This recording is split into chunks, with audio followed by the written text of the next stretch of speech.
Hello,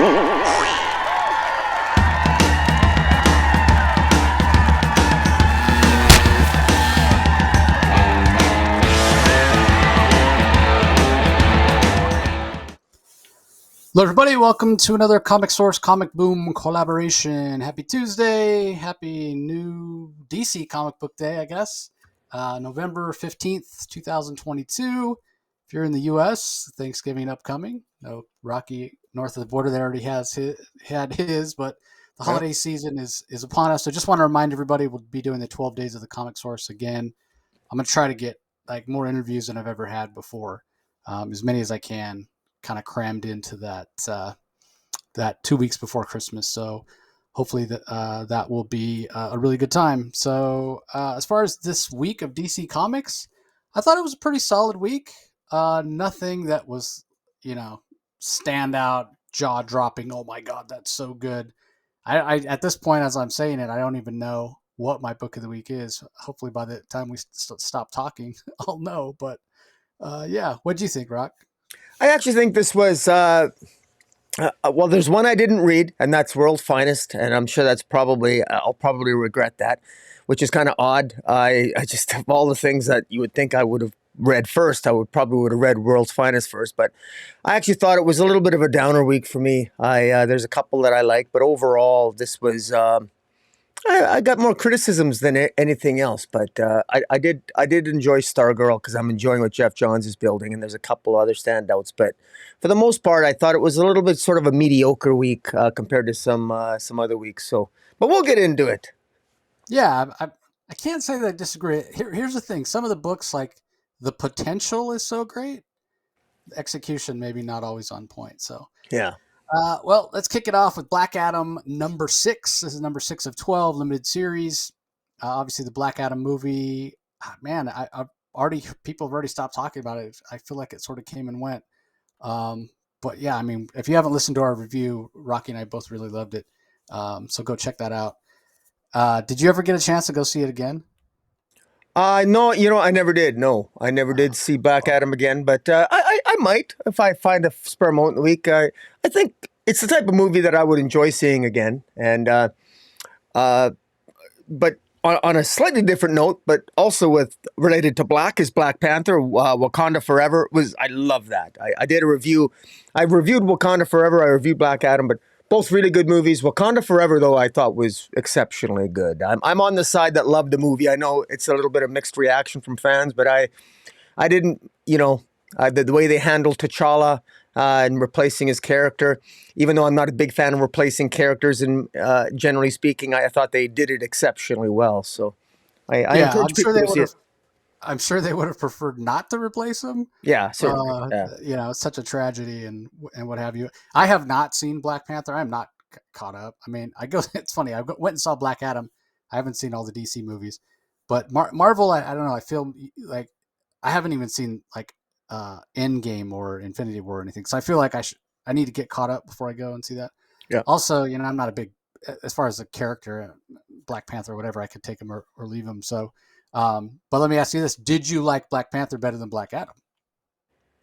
Wakanda Forever is a better movie than Black Adam. Yes, it's almost an unfair comparison because it doesn't feel to me it's such an emotionally it's like I shed a tear at least 3 times in the movie. It's so impactful. It's a completely different movie. Black Adam is a popcorn adrenaline rush action movie. Wakanda Forever it's an emotional journey. It's a hero's journey. It's about tragedy and loss and redemption. It is. I mean, some people might think I'm prone to exaggeration, but and maybe I am, but it really had an impact on me. I really enjoyed it. Now I recently did have some passing in my family, but it was an anniversary of my dad's death, and my father-in-law died a couple weeks ago. So I'm probably in a little bit of a downtrodden mood. So that may have contributed to it, but I thought it really hit the notes for me. So I liked it. All right, fair enough. Well, back to the matter at hand. Black Adam number 6 of 12. This is written by Christopher Priest. Eddie Barrows does the pencils, Eberfer on inks, Matt Herms on colors, Willie Schubert and Dave Sharp handle the letters. Let me just say that the art first of all, is it's absolutely fantastic. So good. I mean, I love the Eddie Barrows and Eber Ferreira team. Usually they have, oh my God, I'm drawing a blank. Not Antonio. Is it Antonio Fabella? Eber Uh, Ferreira? You mean no, Alex? the colorist they normally work with. Um, Oh, I'm drawing a blank on his name right now, but I'll look it up here in a second. But anyway, the color palette here is fine, and Matt Herms does a good job. Um, so there's no letdown, even though it's not the colorist they usually work with. But what I'm really struck with is the textures uh, of the inks in the line work. I think it works really, really well. So I was blown away by that. And speaking of popcorn action or whatever, we have both talked about this not being the most new reader friendly title for people to jump on, and wondering if that was the best choice by DC to have Christopher Priest, who his stuff tends to be a little dense. So we have speculated and wondered if he was the best choice to have on this book, because it can be sort of daunting for a new reader to jump on and understand. That being said, I'm really enjoying it. I don't have the most extensive background with Black Panther. I haven't even read in many, many years the 52 Weekly series yeah. You or the you meant minis. Black Adam. You said Black Panther. Yeah, Black Adam. Sorry, I got Black Panther on the brain now. Um, Uh, yeah, sorry about that. But that being said, everything you need is here. Christopher Priest is giving you everything that you need. But I could see how some people who aren't familiar with his writing or familiar with reading comics could feel a little confused and sort of give up, thinking that this is just too hard to understand. So again, I don't think it's a huge barrier of entry in terms of knowing Black Adam's history. It's just more, this is just the way Christopher Priest writes his stories now. He does his research. There's Egyptian history and ancient history here, and there's names of gods, and some are made up and some aren't. And so, you can feel a little lost at sea sometimes. But that being said, up to this point of the series,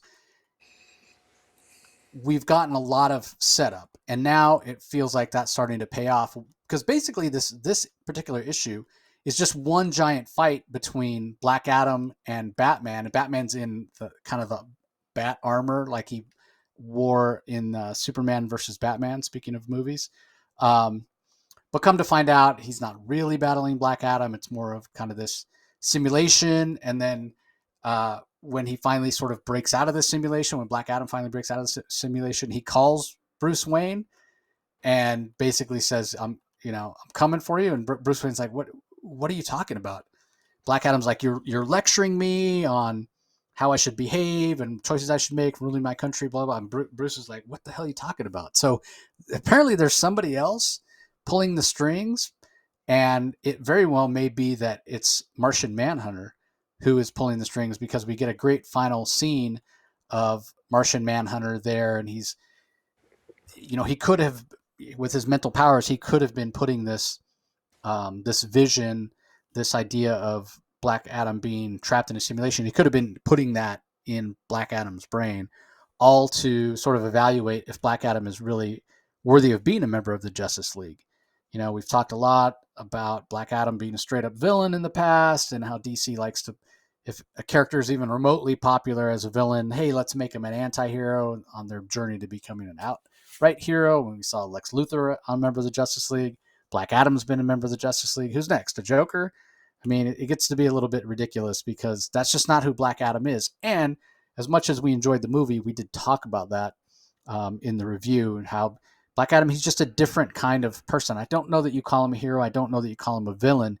He's just out to do what's best for his country, and he kind of puts his people first, even at the expense of others. And so, you can argue about the morality of that or the ethics of that, but it makes Black Adam an interesting character. And regardless of how sort of complicated this is to read, that's coming across. And yeah, I think now that and I don't know for sure if we've seen the last of the other son or descendant or whoever he is of Black Adam, the White Adam, the young doctor, early 20s doctor.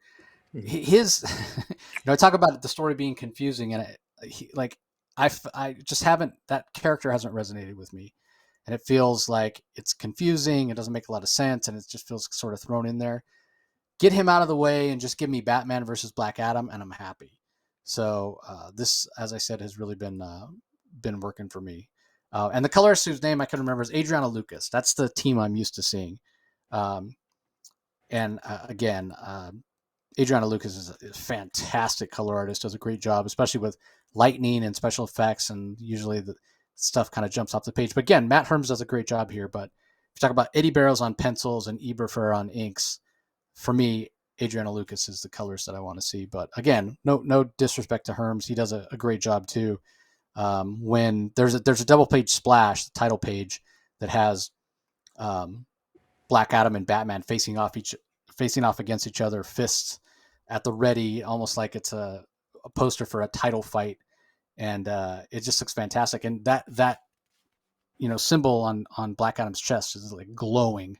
It looks, I mean, it's a 2-dimensional image, and it looks like it's glowing. That's how good Matt Herms does on the colors. So anyway, what do you think of this, Rock? This is my favorite issue so far, to be honest. But and frankly, it's because of its callback. This should have been the first issue, in my view. This should have been the opening issue. This would have pulled more readers in, because this is an issue that, frankly, was addressing an elephant in the room that, frankly, I don't know if, well, Christopher Priest clearly had that in the intention, because he wrote this issue. But one of the I think many little controversies, or maybe it's a non-controversy, but was when in Pages of Justice League, when Bendis, coming out of Future State, when Black Adam traveled from the future, when he transmuted himself back through time to try to save humanity in the present in Future State, he became a good guy, and he joined the Justice League. Well, in a lot of people's minds, and I think ours included, it was always an open question mark. Is it right to make Black Adam a hero? And we thought, well, they're making Black Adam a hero because Dwayne Johnson, right, Black Adam's going to have a movie, so naturally they got to make him a little bit more heroic in the DC universe. What I like about this issue, borderline love, is that Christopher Priest is saying, hey, wait a minute, Black Adam, this guy's a leader of Kandak, and he still is a dictator. This Black Adam in this world, in this comic book universe, he's not allowing Kandak to become a democracy right away. He's got a plan. He doesn't believe that Kandak is ready to become a democracy. So he's prepared to remain the dictator, and in his mind, he wants to create a transition. Now, maybe, let's face it, I mean, good intentions, you know what happens to good intentions and everything else. Maybe Teth Adam is a benevolent dictator, but the reality is that's what he wants to be. And Batman at the beginning of this series, Batman was pretty upfront with him about saying, I'm keeping an eye on you. In fact, Bruce Wayne is even funding the freedom, the rebels in Kandak. Bruce Wayne, Wayne Foundation is actually funding them. And that's pissing off Black Adam and Teth and saying, hey, you shouldn't be doing this. Now, the revelation at the end here, where it's revealed that this entire fight between Black Adam and Batman is completely contrived. It's within the mind. It's almost like a simulation, a mental simulation created by Martian Manhunter as a way to test Teth Adam, to see if Teth Adam is really would Teth Adam go all the way to defeat Batman? Would Teth Adam, if called upon, kill Batman in this mental simulation? And Teth Adam would. He defeats Batman, or at least it looks like he kills Batman in this mental simulation. And so the way I interpreted this issue was that at the end, and I'll be interested to hear your thoughts, Jace, if you disagree with me, I interpreted that this was Martian Manhunter testing Black Adam, and he failed. And he's now disqualified from membership into the Justice League because he's chosen the path that Martian Manhunter has now concluded, which I'm sure he will report to the rest of the Justice League, that Teth Adam can't be trusted. He will defend being a dictator of Kandak and not allow democracy in his own country. And if necessary, he would even kill Batman. And that's a no-no. And I like that because, number one, we readers, we can read this issue and legitimately side with Black Adam and say, Batman, mind your own business. Kandak is its own country. I love the dialogue here. I love the dispute and the argument between Black Adam and Batman. Black Adam is rightly telling Batman, hey, look, this is my country. I'm the leader of a sovereign nation, whether you like it or not. You know, who are you to fund freedom fighters? You're going to come in here and try to dethrone me? I mean, get out of my country. You know, what are you doing? There's a legitimate argument. And we see this argument, by the way, played out in a different context in the Black Adam movie. So I kind of like there is sort of a connection there in terms of those themes, those international themes of sovereignty and what have you. And that's what I really like about it. And it's a nice distraction from the main storyline that we've gotten in the first 5 issues, dealing with these Egyptian gods that Black Adam is now that are now coming to the forefront to try to gain control over Black Adam. And sort of a retelling of his origin, wandering space for 5,000 years, and eventually the space dust gaining sentience of the Egyptian gods and all this other stuff. That's a little bit out there, but this is more down to earth. The issue, the series should have started with this issue. I really like this issue, and I'm really curious to see where it goes. Yeah, I mean, you seem to be right. I mean, Martian Manhunter clearly testing Black Adam. What's interesting is the way Bendis played it off, and we don't know if it was Bendis. We don't know if it was editorial. We don't really know if it was. We can speculate on why Black Adam became part of the Justice League. Maybe it was just let's up his profile before the movie or what have you. But I love the scene here where Batman basically says during the simulation, I never wanted you to be part of the Justice League. Yeah, never thought you were worthy. And it's like. Yeah, it's kind of what when we said the same thing. Like, they're making Black Adam part of the Justice League again. We understand, meta why they do that because the movie's coming. But Bendis certainly never had Batman really express any misgivings in the pages of Justice League itself. So, yeah. Anyway, I agree with you. This should have been first, and it goes back to what I was saying about the other storyline with his descendant and him being infected with this ancient god alien virus or whatever. Yeah, that first arc was just, I don't know, it felt convoluted and unnecessary. Yeah, why not start with this? All right, let's move on. Up next we have Dark Crisis Worlds Without a Justice League Batman #1.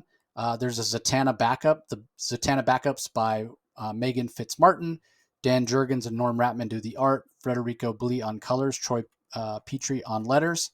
And then excuse me, the main story that focuses on Batman, let me get to the credits here, written by Simon Spurrier, art and colors by Ryan Sook, letters by Troy Petrie. I will say this doesn't look like traditional Ryan Sook art. I think Ryan is somebody whose art looks better when he has somebody else inking him.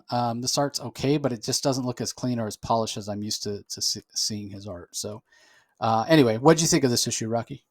Well, I want to compliment Ryan Sook. I agree with you. You were a very astute observation. I'm always impressed when I can make the same observation as you, because you usually have a better eye on that than I do. It's a little off. It's a different style for Ryan Sook slightly, but he nails the backgrounds here. The art's beautiful. The backgrounds are beautiful. This is well, story-wise, I honestly, I'm not even really clear what happened here. This is apparently this is supposed to be a future this is the dream world of Batman, that this is his dream world flowing out of, related to Dark Crisis. And just like every other world without a Justice League connected issue, this doesn't make any sense. Apparently in his dream world, there's 2 Bruce Waynes. This is again, the art's beautiful. It's got a lot of interesting backgrounds, but I straight up, I don't like this story. I don't understand this story. I don't understand how any of this is related to Dark Crisis or the premise.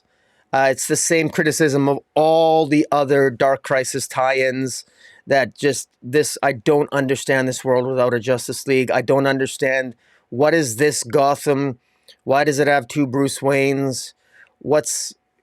I don't understand it. And Alfred's back, and I straight up didn't understand this. I All just right. like I no, but I don't even know how to begin to explain it, and I don't want to.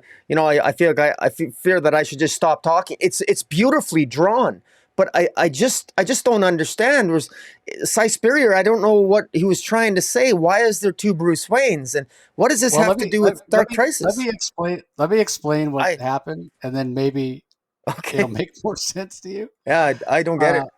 Because so this is a little bit convoluted, and you're right in saying that it does have it suffers from the same problem that all the other worlds without a Justice League one shots suffer from. In no way would this ever be Bruce Wayne's dream world. But that being said, the visual, like I said, even though it doesn't necessarily look as clean or as pretty as Ryan Sook's art normally does, there's a lot to Ryan Sook's art that has a little bit of reminds me a little bit of Doc Shaner in that it's really kind of clean, can be really clean and innocent and lighthearted and Silver Agey almost. Here it's much darker because this is a world where Batman is supposedly dead, and I imagine he's the one that got to design this version of Batman, and it looks really really cool. Now this isn't necessarily the version of Batman. I, it's supposed to be that same version of Batman, that almost clockwork looking version of Batman that we've seen show up in other worlds without a Justice League one shots. But the world itself looks a little bit different. What shows up in the pages of this book, it looks a little more post-apocalyptic, I guess you'd say. But there are some fantastic covers, including the one by Sook, where you see Bruce Wayne there, and it looks like there's two of them, and it almost looks like a car engine between them, and they're screaming, and you can see the version of this almost clockwork-looking Batman. And then there's another cover, probably my favorite one, where it's almost like it's written in Latin, but it's a closer look of that version of Batman. It just looks really really cool. So we know that Simon Spurrier tends to write things that are a little on the darker side, and so I can kind of see why he would choose to do this. And for me, what works most about this is again the potential. I mentioned that earlier. The potential of what this world could be. Does it make sense that this would be Bruce Wayne's happy place? No. Does it make any sense that even infected by the Great Darkness or with any sort of influenced by Pariah, that this would be the world that Bruce Wayne would dream of? No, like that it just doesn't make any logical sense in any way, shape, or form. But what does make sense is this world that's been created, right? So basically, what had happened in this world is Bruce Wayne took himself and he split his two parts in half, and that is fascinating, right? There's a part of him that is obsessed with the darkness, with being Batman, with striking fear into the hearts of cowardly criminals and all that, right? And there's a scene in here with Alfred where he confronts that portion of Bruce Wayne, because again, Bruce Wayne is split into two people. And he's like, "This is not what I want." He's like, "Deep down, Bruce, this is what actually you want. What does make you happy?" And that's kind of fascinating. Is it dark? It's extremely dark. Is it accurate? Yeah, maybe so. So basically, what you have, Bruce created this machine because there was this virus that was created by Jonathan Crane. Inadvertently, he came across this drifter who had a physiology that he thought he'd be able to test his fear toxins on and whatnot, doing research for medical purposes. Crane wasn't, quite the bad guy he is in the regular DCU, but he, in exposing this drifter, this nobody guy who turns out to be the Joker, he accidentally disintegrated the guy, and that basically released this hybrid version of fear gas or fear toxin and Joker toxin out into the world, and it kind of spread like this cloud. And the only place that's actually kind of a safe haven is Gotham City. And Gotham City, the reason it's sort of safe is because the altruistic half of Bruce Wayne, the part that got separated, the part that wants to make the world a better place by through technology and light and goodness and spending money, kind of continuing the work of the Wayne family in Gotham. That's that part of it, right? So again, the two sides of Bruce Wayne. So he purposely split himself up because as he was going through trying to reverse the effects of what Crane accidentally did, he found that one or the other side would always get in the way. So he decided to split himself in half and have kind of the militaristic, sort of more Batman half, go and actually be boots on the ground, and the other half, the Bruce Wayne half, to be to do the best he could with his mind and his technology, building things to kind of make the world a better place.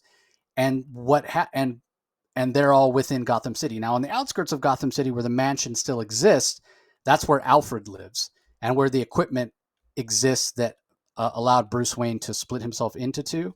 And what happens is, because he's Bruce Wayne and he always solves the mystery, one or the other, his good, if you will, ego, his Wayne ego is called, he calls himself Mr. Wax. Wayne as in wax and Wayne, Wayne to diminish something, wax to increase something, and he's trying to increase the positivity and the good places to still live on Earth. So that's why he calls himself Mr. Wax.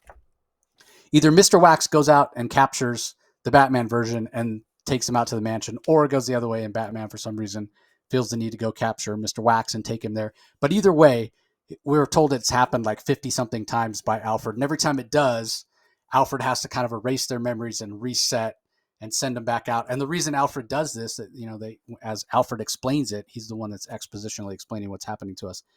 He says he does it out of love. This is actually what these two versions of Bruce Wayne want. They say they don't want this world, but in a way they kind of do, at least, in the mind of Pariah. There is a part of Bruce that likes the darkness and the fact that there's crime and he gets to go out and fight it and feel useful. There's the other part of Bruce that wants to be able to look at Gotham City and feel good that he's able to use his gifts to create a safe haven where people can come and live, where they're not affected by the, I can't remember what it's called, the toxin or the gas that, let's see, it's called, he says it when he confronts the Penguin, and the Penguin starts to transform. The divergence? Sneer touch is what it's called. You've been sneer touched. Okay. And that has to do with, again, a combination of fear toxin and the Joker toxin. So you get that sneer, but it's not that full on Richtix smile. So anyway, that's basically what happens in the story. And so, yeah, I'm left thinking, yeah, there's no version of Bruce Wayne that would ever want to split himself in half and have this world exist where Joker toxin infects people and the world has torn itself down around its ears, except for Gotham City. I don't buy that. But there is potential here. There is potential to, in a world where Bruce Wayne has to confront the idea that, yeah, there is a part of him that likes the fact that Gotham City is crime infested and he gets to go out and be Batman. So that, there's seeds here.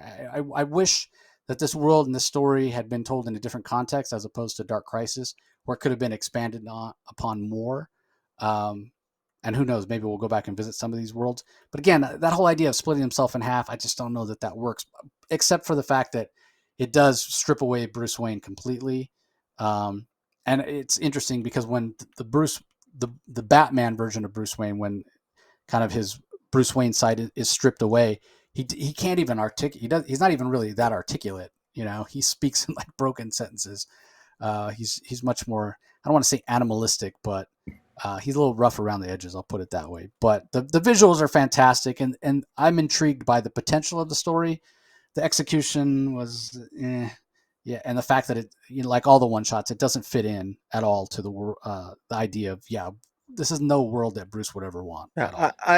Well, why every villain he confronts as the Batman side, he thinks killed his parents? Well, because when he goes back to the mansion, so all the villains were actually captured and they were all being experimented on by Jonathan Crane, trying to mix whatever their powers and their DNA and their physiology with his fear toxin, whatever experiments he was doing. So they were all captured there, and they've apparently all been cloned and are basically they're on ice. So every time these two different versions of Bruce Wayne go back to the mansion, and Alfred erases their memories and implants new memories, and he says at one point, he goes, "Okay, time to thaw out another nemesis," and he takes the next one off the line, whichever's next to be thawed out, and sends him out into the wastelands. and then implants that memory into the Batman version of Bruce Wayne to make him think, hey, I've got to go find out the guy who killed my parents. Okay. So All right. yeah. All right. I'm not sure again, what is that? Why would Alfred do that? How does that protect the world? How does that protect Gotham? Alfred does that. Alfred's doing that because he loves both halves of Bruce Wayne, and the half of Bruce Wayne that is Batman needs that. He needs that mission. He needs to go out and avenge his parents. That's what makes him happy. So that's why Alfred is doing it. It's all out of love. Again, does this make sense? No, it doesn't make any sense, and that's where it's kind of a failure. It just doesn't work. Well, it doesn't it's make not. sense. It's another glorified Elseworld story. It's really. I guess it's not. It's different the way you describe it. It's not. I still say it just doesn't feel that it's appropriate for this Dark Crisis at all. I also have to say that Ryan Sook, I thought this was, when looking at this Batman, the way he styled Batman's costume or outfit here, it looks better when Ryan Sook draws it because it looks awful in Dark Crisis. Batman looks ridiculous throughout the Dark Crisis event because he looks like this. It doesn't. It looks better when Ryan Sook draws the designs, but when any other artist who drew it, I don't like it. I think this is. I'm sorry, but this is such a missed opportunity. Like, this is really significantly dropping the ball. I mean, if ever you needed to have some kind of more of a connection to Dark Crisis, the heart and soul, you'd think that it would be Batman. But I just, I appreciate the explanation because I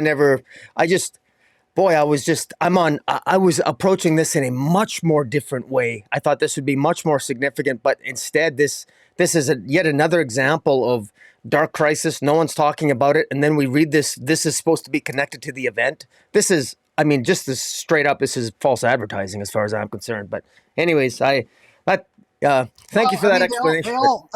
They're if you think of it that way, they're all false advertising because they're all worlds that they really wouldn't want to be a part of.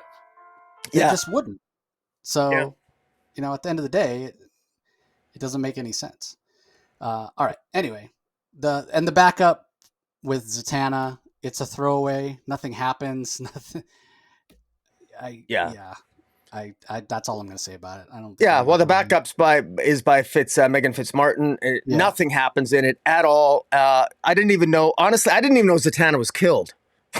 To be honest with you, but I guess she was. That's how much I don't care. I love Zatanna for her covers, and I love her in Justice League Dark. But literally nothing happens, and it ends with at the end of it where she meets up with the Justice League just as they're escaping into the pages of Dark Crisis. But wow, just what an astonishingly underwhelming series of tie-ins, and just lack of any kind of connection or communication between Joshua Williamson and what a disappointment. There isn't even a through line between all the, no common narrative. You would think that Pariah could at least show up in each of these stories to show that he's manipulating these alternate dream worlds in some way, but he only showed up in a couple, not all. Just such a significant miss. But you know what? In fairness to Cy Spurrier here, he did a good job of telling, I guess he made it his own, and he did tell an interesting interpretation of the psychological dichotomy in physical form between Bruce Wayne and Batman. And yeah, I looked at it and I just couldn't. I'm too much part of Dark Crisis. I'm looking for some connections there, and unfortunately I missed out on a story that was probably better than I gave it credit for. Yeah, again, the story's interesting, but yeah, what does it have to do with Dark Crisis? Because it's not a world that Bruce would ever, it would almost be, you could say, here, let's create a world that Bruce would find torturous. No part of this world is something that he would want. So yeah, it doesn't make sense on that level at all. And I feel bad because I remember how excited you were at the beginning of Dark Crisis. Yeah. And I was at that first issue, I just ranted and raved about how bad it was. And you were talking about, no. I was like, nothing happens. You're like, no, just wait. Yeah. I feel, like I said, I feel bad. But yeah. Wind's been taken out of my sails, my friend. Yeah, it's too bad. But Yeah. anyway, let's move on. Strange Visitor, Chapter 3. This is Batman, Superman World's Finest, number 9, written by Mark Waid. Dan Moore is the artist, Tamara Bonvillain on colors, Steve Wands on letters. Yeah, talk about nothing happening. And we're not moving the story forward real fast here. We've still got Boy Thunder as Superman's sidekick, David, who basically is a refugee from another multiverse in the DC multiverse. And much like Superman himself, he's rocketed to Earth, this time through the multiverse rather than through space. And his reality, his metropolis slash Gotham City, exploded, and everybody died. And we know he's carrying around some survivor's guilt. And we learn in this issue that he was kind of a prankster and a joker, and he never took not the Joker, but just he was just being a kid. He was just being a teenager, and he never took it seriously when his parents said that there was some multiversal crisis that was going to destroy their reality. And so he would go in and play pranks and whatever while his parents were trying to build the escape ship that would allow them to leave the multiverse, their multiverse, and travel somewhere else. And so when the time came, so he actually inadvertently ruined the ship that they built. They built a ship that was big enough to hold both his parents and himself. And then he accidentally messed it up. So when the time came, it wasn't fixed, and they only could send him. And so that's why he feels guilty about the fact that he's the only one that survived. And because of that guilt, he seems to lash out at times. And Superman pulls him aside. He is, along with the Titans, taking out some pirates who have hijacked an oil tanker. And when one of them fires a gun at Aqualad and Garth and grazes him with the bullet, he goes ballistic. And Superman's words, he goes from, what does he say? You went from 0 to 11 without a thought. You let your anger boil over and nearly killed a man. We're not judge and jury. You can use force to save people. We can never ever be responsible for a single loss of life. So what's interesting is, he's supposed to be Superman's sidekick, and he does have a lot in common with Superman. But at the same time, he has some stuff in common with Batman too. And Superman does send him to spend time with Batman as well, because obviously Batman has things to teach him. And in terms of being able to like handle the anger and the trauma, maybe Batman's a little more suited to doing that than Superman. So he does bounce back and forth between the two a little bit. And then as kind of a subplot here, we've got the Key, who's sort of a classic Justice League villain who has a new look here, and the Joker. And the Joker is subordinate to the Key, which I find to be super interesting because it's been a long time since the Joker's even willing to team up with another villain on equal footing, let alone be kind of subordinate and taking orders from. So this big crisis happens, or I shouldn't say crisis because it's DC. This big catastrophe happens where Gotham City is flooded, and Superman and Batman, along with Boy Thunder, go over there to help out and solve the problem. And really, it's all just a ruse to get the three of them there. And the Joker manages to kind of reach through this doorway, this teleportation doorway, and grabs Boy Thunder and brings him back to the hideout of himself and the Key, and says, "Our special guest has arrived. Now the real fun begins." And that's where the issue ends. So yeah, basically we learn what is behind David's reasoning for feeling so guilty, and for the fact that he's got this trauma that he hasn't dealt with. Why does he get so angry? Is it because of grief? Is it because of something else? What's the secret he's holding? And he was just being a kid. It's not like he really meant to do it. It's not like his powers. I was kind of thinking maybe his powers, when they first manifested, were the cause of his part of the multiverse being destroyed. But no, his parents just weren't able to leave because of what he did, and he's blaming himself. So there is some fun interchange between and interactions between the different Titans when they're taking out um, those pirates on the oil tanker. So it's a fun issue, but I don't feel like it really moved the narrative forward. I mean, it's probably a necessary issue to get from point A to point B. I mean, we just barely found out the Joker was working with the Key last issue. So more context on David. What the Joker and the Key want with him, I guess we'll find out. Yeah. And then, yeah, just the rest of it is kind of window dressing, honestly. But the Dan Moore art and the colors are really fantastic. So Yeah. Just a couple of things. This is the one I didn't read, but I was, as you're explaining it and I'm reading it. I really like how they portrayed David with making a lot of mistakes. Screwing up with Batman. Batman trying to explain to him, look, I mean, don't freak out just because there's lots of guns in Gotham. David does have a tendency to overreact, and even trying to protect Batman unnecessarily. Like when Batman said to him, look, everybody has a gun in Gotham, and my job is to scare people. They need to be afraid of me. So let me do, this is why I act silently. So don't make so much noise. David is actually learning. He's getting thrown into this here. I'm actually kind of surprised that, I mean, he's working alongside the Teen Titans, Batman, Superman, and, he's doing both here. So this is kind of like a trial by fire. So, and it's rather interesting that Superman and Batman and the Titans, they don't know his trauma. They don't know his background yet. They don't know all this. This is likely at some point, they're going to discover this as it comes out. And that what a perfect villain, like the Joker. The Joker has a nasty tendency of being able to figure out people's past traumas and use it against them. So it's a really clever use of the Joker. And, you mentioned how the Joker comes across like sort of like almost like the sidekick of the Key here. But, the Joker is always the one that at the end of the day is really calling the shots in some way. He's going to probably somehow turn the tide on the Key. And, of course, with the sidekick David here, it's... This, it looks like another good issue, and the as you said, Dan Moore and the colors, it really pops off. I look forward to reading this in a slower, more methodical way later this week. Yeah, it definitely has a classic feel. Mark Waid's really good at that. So, all right, up next we have Catwoman number 49. Furious Hearts, Part 2 of 3. It's from writer Tini Howard. Nico Leone is the artist. Veronica Gandini on colors. Lucas Gattoni on letters.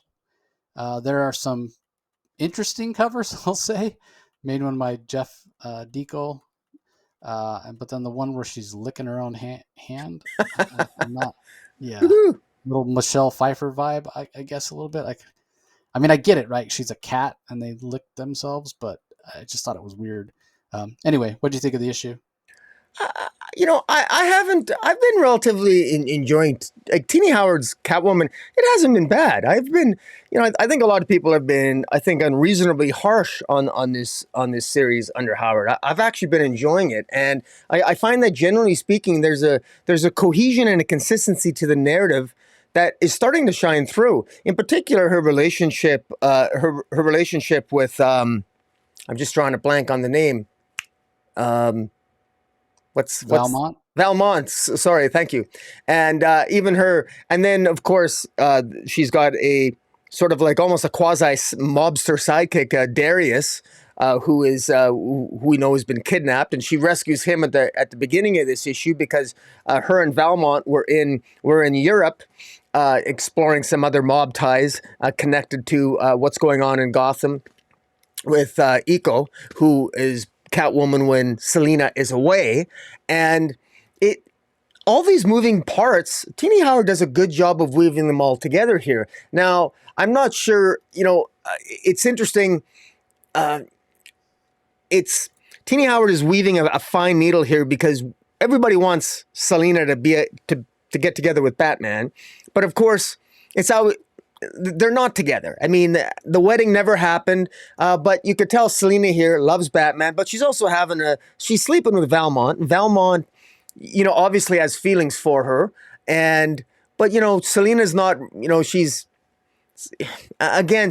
trying to play both sides of the fence here. And at one point, Selina is thinking in this issue that she wants to have, she all but admits it, she wants to have her cake and eat it too. And she feels like Batman is the person she's going to end up with, but Valmont and his ilk are the kind that she likes to have fun with. But her end game is always Batman. She sees herself ultimately being with Batman one day.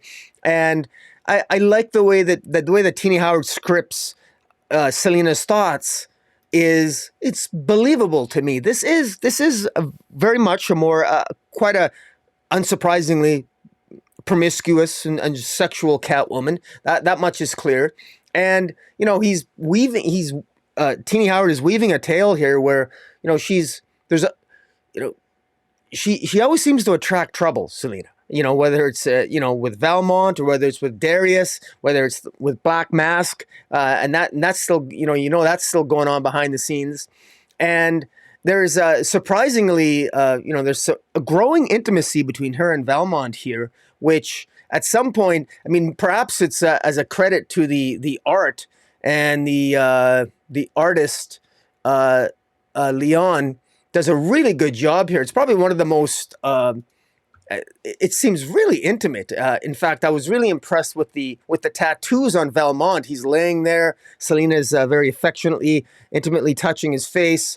There's some really provocative scenes here, and they really work well. And just the way the layout is and the dialogue, these two, this seems like a fairly serious budding relationship, and yet Selina. I mean, we all know from Selina is not the person you want to even remotely delude yourself into believing you have a relationship with. Valmont likes to tell himself that he's not falling for her, but he kind of is, and he's kind of giving off those vibes and hints, and that's interesting. And meanwhile, of course, we have Batman showing up. Batman choosing to completely trust Selina, because Batman wants to take down Punchline, but Punchline is moving in.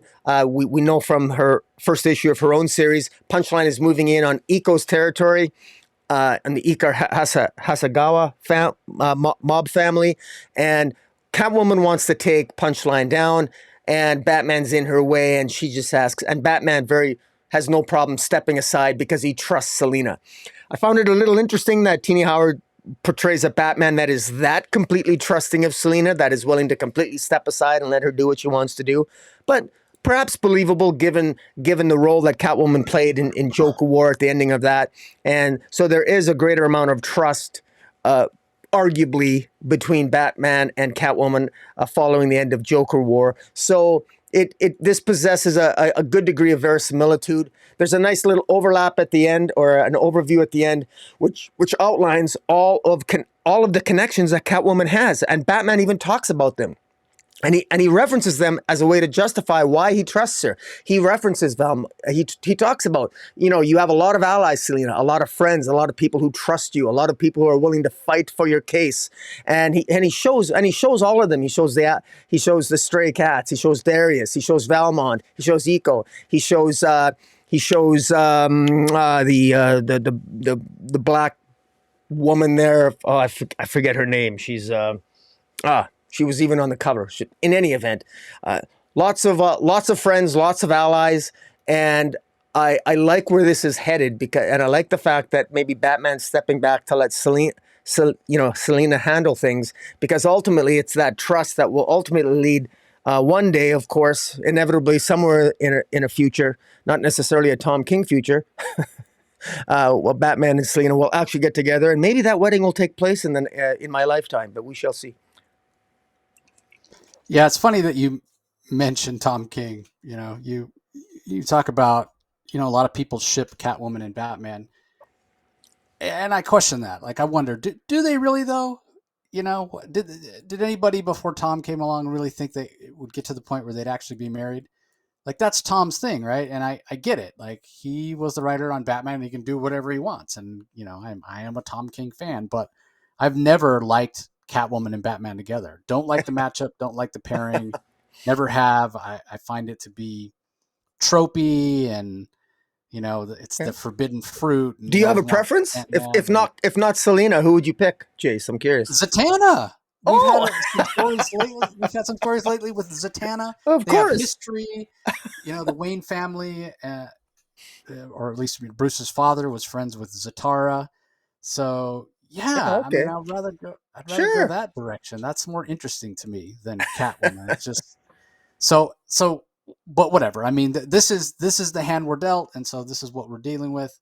And yeah, I mean, part of the reason I don't care for it, I guess, is the wild inconsistency, just depending on who the writer is. Because you're right, this Bruce Wayne, this Batman is like really, you love her so much that you're just gonna basically be subservient to her.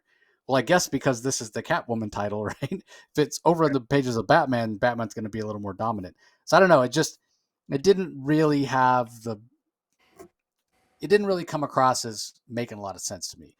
I could kind of see it, but at the same time, you know, like what is Batman just super moody? You catch him on the right day and he'll go along with what you want. And if not, I mean, we've seen other people make arguments to Batman. Hey, this makes more sense. Let's do it this way. And we always know it's Batman's way or the highway. So to see him just give in to Selina so easily, just, I don't know. It lacked verisimilitude. So, um, but anyway, like I said, it's a minor nitpick. This is Catwoman's title. I get it. What I had a bigger issue with is the pacing. Once again, the pacing in the story is really choppy. It does lead to a big chunk of story.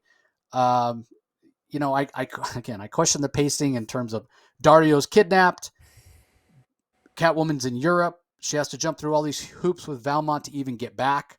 She travels from where she is, like in the Alps or somewhere, to some villa in Italy, manipulates that crime family there, and then flies back. And when she gets back, Dario's still in the trunk.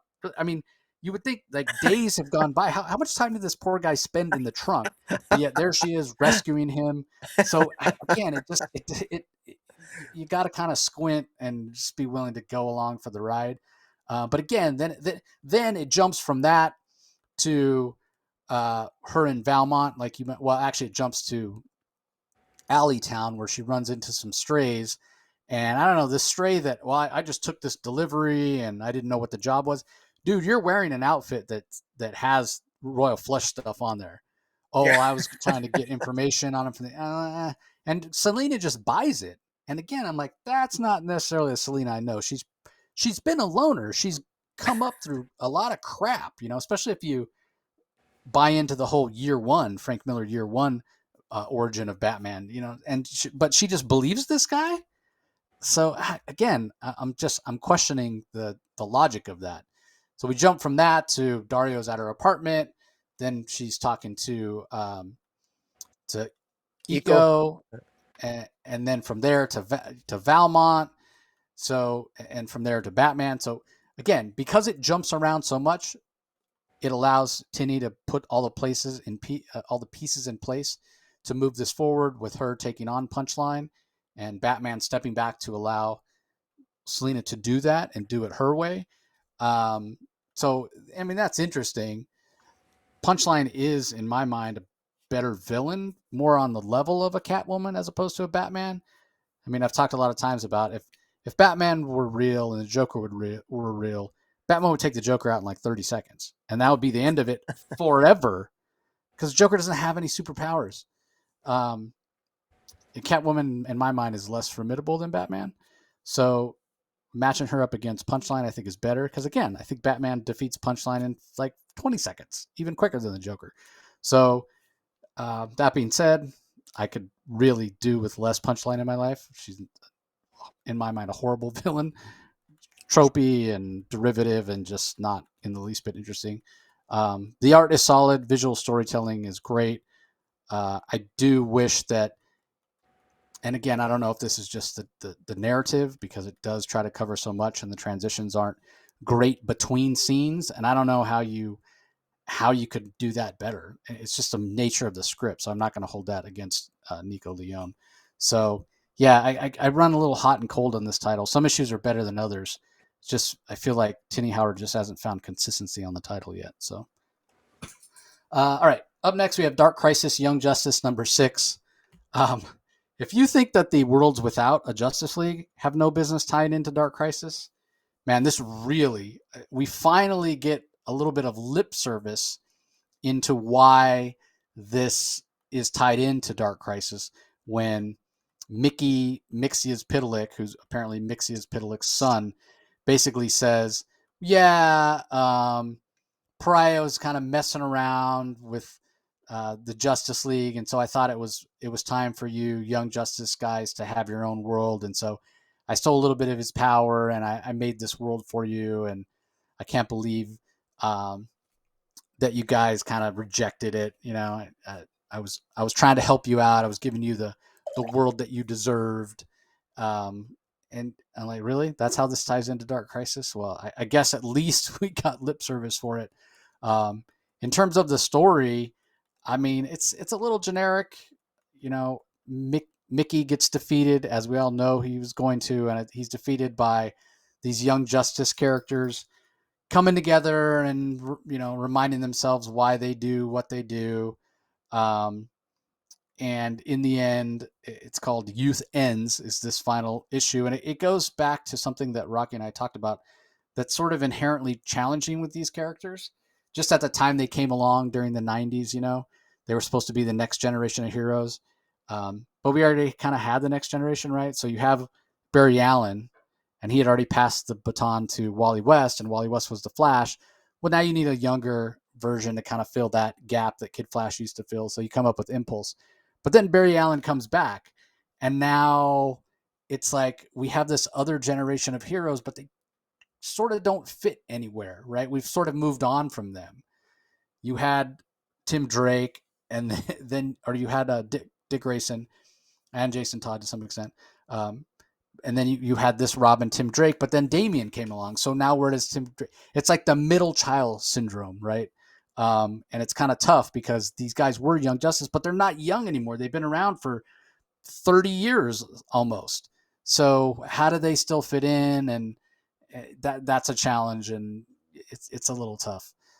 So I don't have a lot of history with Young Justice. I never yet read Young Justice back in the day, so I don't know. I can't really speak to how well this fits in that way.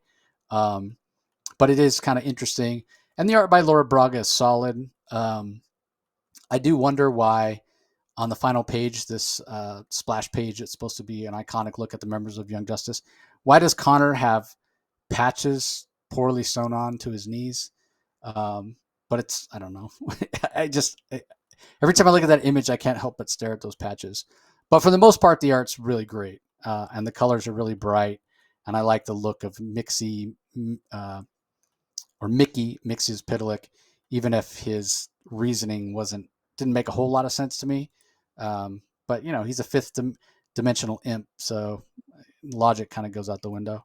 So I'm curious your thoughts though, because you were you were a fan of Young Justice back in the day, and I know you haven't necessarily been a fan of this series so far. So what do you think? Yeah, I'm not a fan of this series. This series was completely unnecessary, and I would prefer that.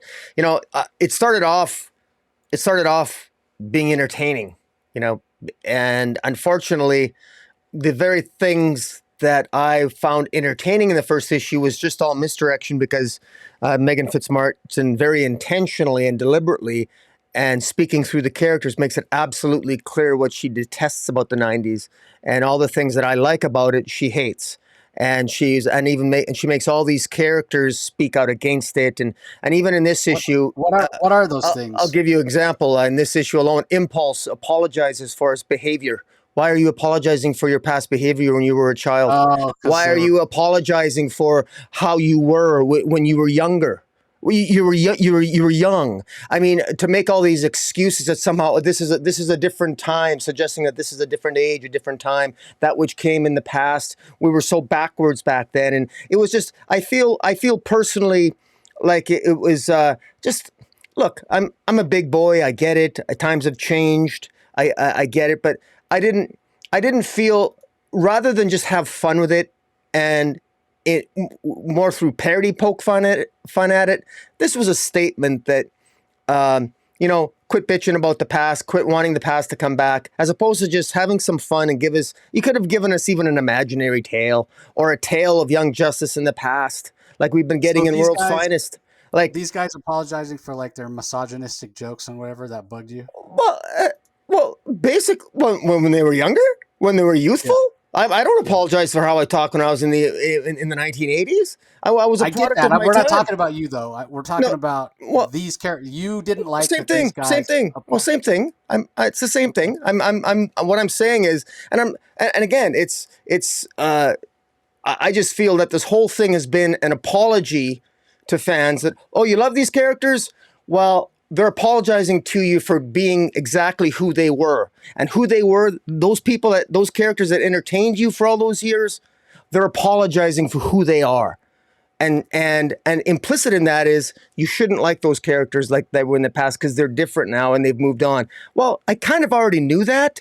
So if I didn't need the lecture, and that's kind of how it feels like to me. And this entire series, I just don't like. Now, one thing I do like, and you alluded to it, is I like, she did actually tie it in. I like the fact that this Mickey Mixoplick actually did siphon off some energy from Pariah, got one up on him, and tried to create this universe for these heroes. Because guess what?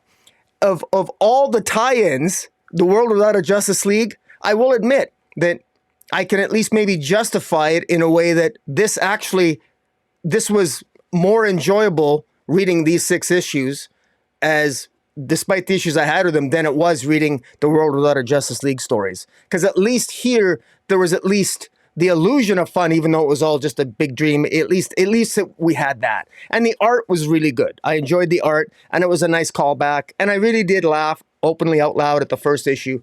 But from there, I think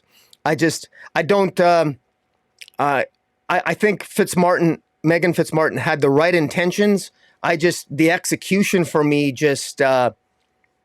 it just rubbed me the wrong way, and it didn't really work for me. And but mind you, her Robin's not working for me either. But we shall see. And maybe, again, this is one of those issues that made this more of a negative week for me. Is that I'm so glad this series is over, because if this is Young Justice, I don't want a Young Justice anymore. I want to forget Young Justice at the end of this series. I don't want this to be a team. I don't want it, because this isn't Young Justice. This isn't the one. I want a brand new team of Young Justice. I want youth, because this is basically just Teen Titans with a different name. Well, it goes back to what we were saying about what's inherently challenging about these characters. They're not young anymore, so they're kind of stuck in this terrible spot. And here's the thing, whether the series worked for you or not, there's no doubt in my mind, having spoken to Megan Fitzmartin, how much she loves these characters. I'm not saying this was the greatest series ever. I think ultimately it's a little bit forgettable. You're obviously a Young Justice fan. You didn't like it. I feel bad that you didn't like it. I don't have that context, so I can only, speak to it from, what I've read in this series, and it was fine. I didn't necessarily mind it. But again, it's, youth ends being the title, and the idea of these guys growing up. But I mean, even the way they still look like teenagers. So God, it's just such a challenge. I feel bad for these characters, even though they don't really exist.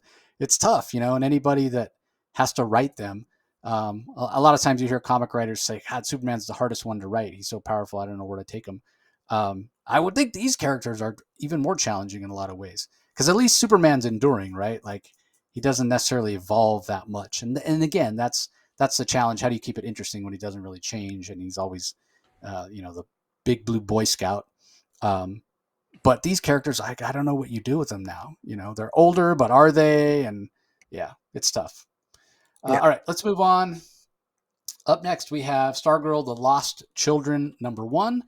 This spins out of Flashpoint Beyond and the one shot that we had. What was it called? The Next Golden Age, from Geoff Johns. So this is also written by Geoff Johns. Todd Knock is the artist. Matt Herms does colors. Rob Lee on letters. This is Chapter 1, Lighting the Fuse. What'd you think? I've been a fan of this. This was the first comic I read this week, because I'm really liking what Geoff Johns is doing with the new Golden Age and the Lost Children, the 13 Lost Children. This builds on that. Basically, there's essentially 13 new sidekicks that we never heard of before, that are sort of missing from the timeline, and there's a mystery surrounding that.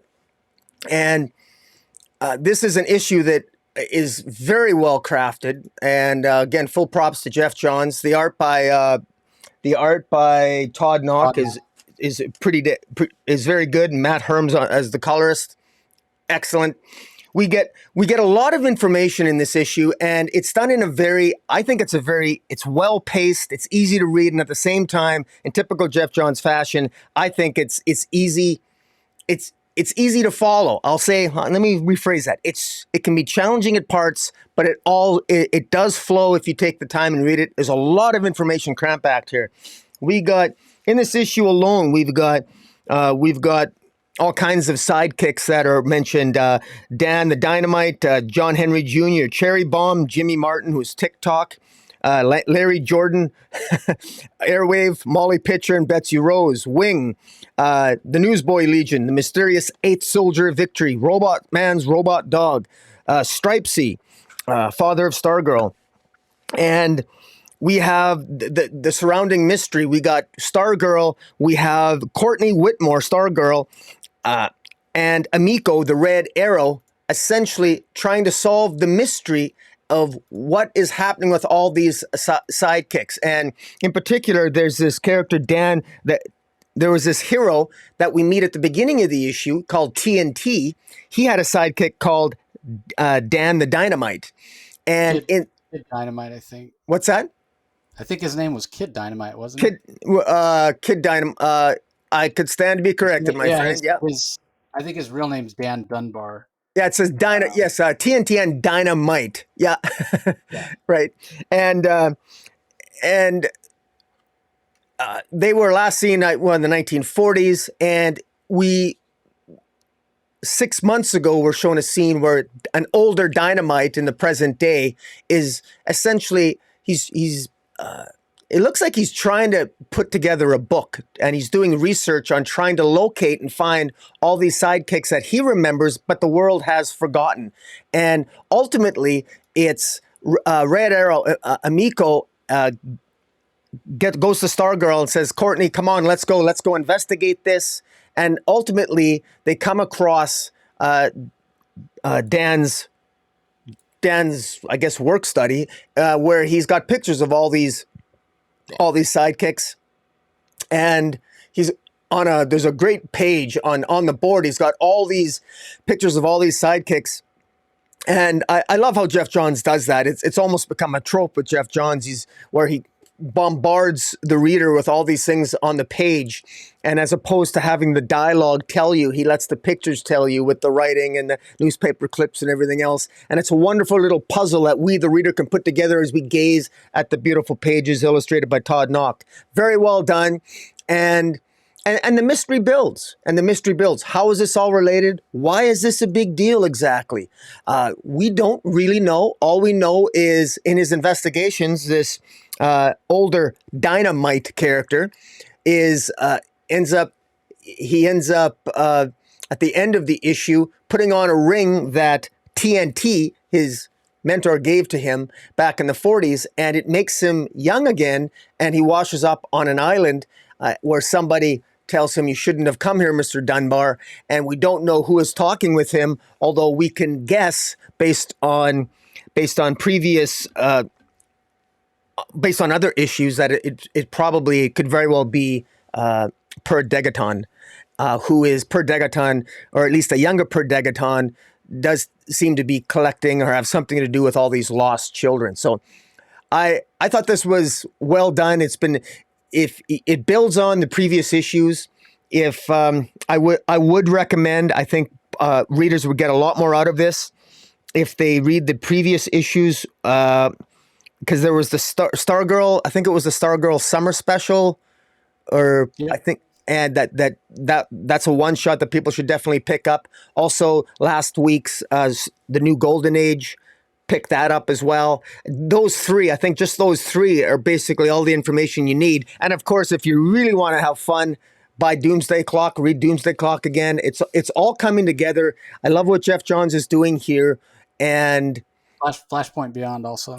Thank you. Flashpoint Beyond. That's right. So, this is it's funny. Like we started this podcast where we talked about, I'm a little down on DC this week. I mean, the fact of the matter is that there's lots of DC publishes a lot of comic books in a month, and you can literally just have a lot of fun. The place I'm having the most fun with is the one corner of the DC universe that has Stargirl, the Flashpoint Beyond, the Doomsday Clock. The Geoff Johns side of the DC universe I'm really enjoying, and also the Mark Waid side. I'm enjoying World's Finest. I'm looking forward to Lazarus Planet, believe it or not. I know some people are down on that, but it's clear it's clear the talent at DC, albeit the more experienced talent, is rising to the top. And that's what I like to see, because I think DC is due for some really good stories. And it's really nice to see the formations of it with Stargirl, The Lost Children.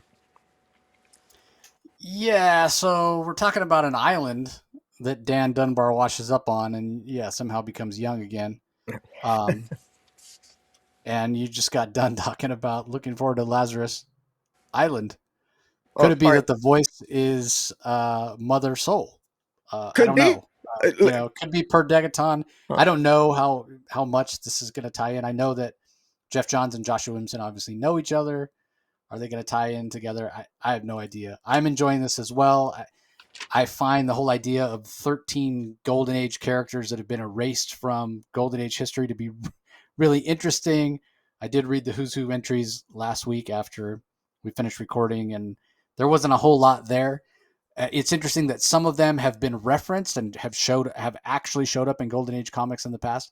Most of them have not, but yet they have first appearances listed.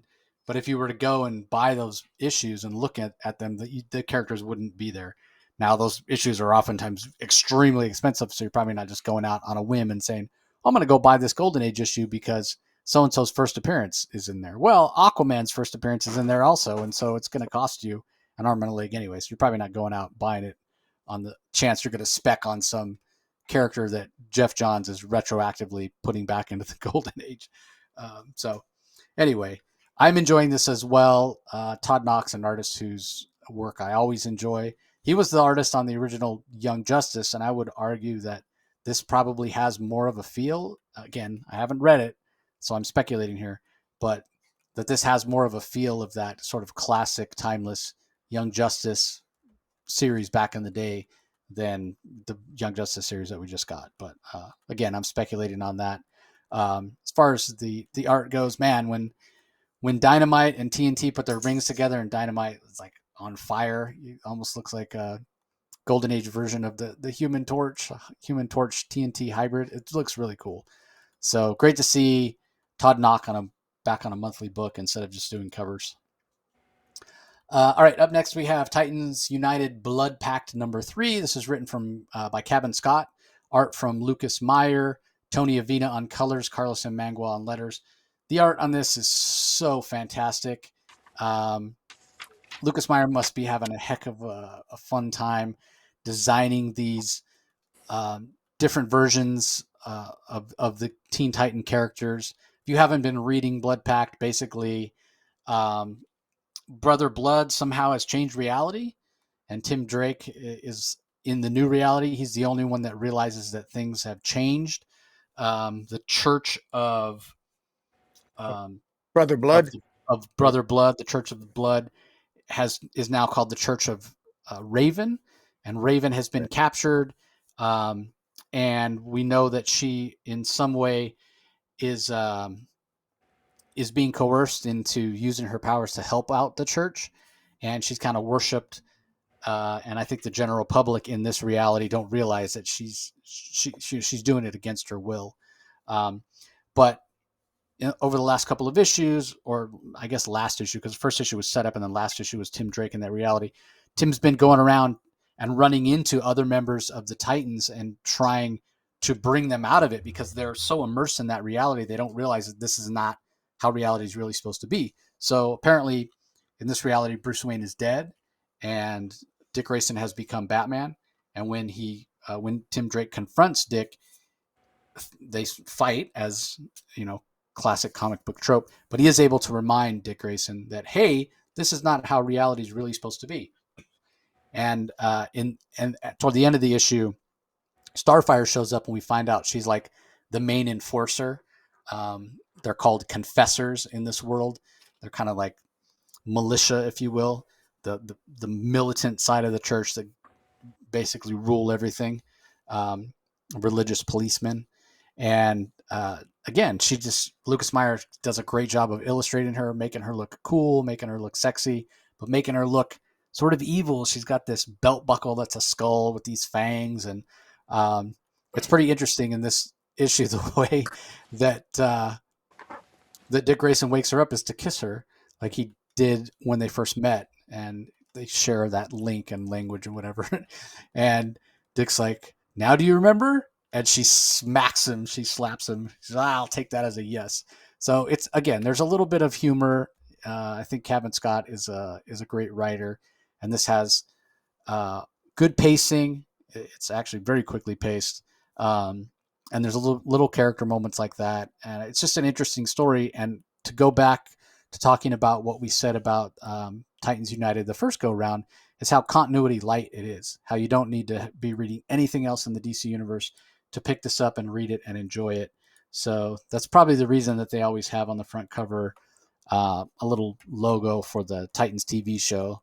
Like, if you're enjoying the Titans TV show, you should definitely be able to pick this up and enjoy it. So there's also a really cool Derek Chew Nightwing cover if you're so inclined. But what do you think of this one, Rocky? I love the art. Lucas Meyer does a really good job. And Cavan Scott, it's funny. This continuity it's not perfectly, synchronized to the mainstream DC universe, and I don't care.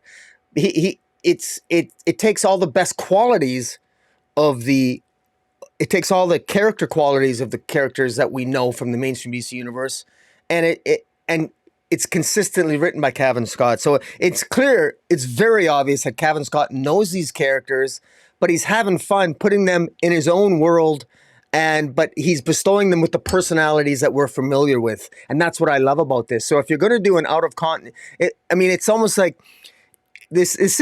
while this is an out of continuity tale, it doesn't feel like an out of character continuity tale. It's an out of, it's a different world, but these characters are the same, and they feel the same. They feel familiar enough that's what makes this story work so well. I particularly love, those of us who are fans of Dick and Barbara Gordon, we know that they're headed likely for a wedding in issue 100 of Nightwing. Here we get some Starfire and Dick Grayson love here, even if it is just to snap Starfire out of her sort of, I guess, control of the Black Brother Blood's control. It's nice to see Dick Grayson, slip in a kiss there, and it was very well done. I love the characterization of Jinx. I love how she's the tension between Jinx and Starfire, because Jinx, Starfire did kill other members of the Fearsome Five, who ironically enough are kind of on the good guys here, but some of them have been killed because by Starfire when she was under the control of Red Raven, I guess. And it's just really well done. There's high stakes. There's tension here. I actually care about what's happening. I look forward to the next issue. It's just really well done. And it's interesting. I don't know if you noticed this on the one page. It looks like a word balloon has been blacked out. Did you notice that? Yeah, I did. I'm not sure. Know. Is that going to be? I wonder if it's going to be blacked out on the actual comic book. Or is it just a spoiler? Is it a printing error? I don't. Yeah, it's interesting. But in any event, no, like I said, it's hard to criticize this issue. I enjoyed it. It's one of those things where this is just a plain fun. It's adrenaline rush. It's action packed, gorgeous art. I got to tell you that this is one of those ones where, it's going to make for a fantastic trade. And yeah, this is one of the better ones this week, I think. I quite enjoyed this one. Yeah, let me ask you this. Do you prefer Dick Grayson with Barbara Gordon, or do you prefer Dick Grayson with Corey? When I was younger, I was a Starfire fan because it was impossible not to be, because I was such a huge Marv Wolfman, because I was right in that, I started collecting in the mid to late 70s, and so I was all over the New Teen Titans, Marv Wolfman, George Perez, and so I was Starfire and Dick Grayson. But I have to admit that over probably the last 5 years, I've become a fan, especially under Tom Taylor. I really like Barbara Gordon and Dick Grayson. I think it's really worked. And I credit Gail Simone to planting that seed in my head as well during her Birds of Prey run. They always will they or won't they between Babs and Dick Grayson. So I would have to go on the side of Barbara Gordon. You know, I love Starfire, but that time has passed. What about you?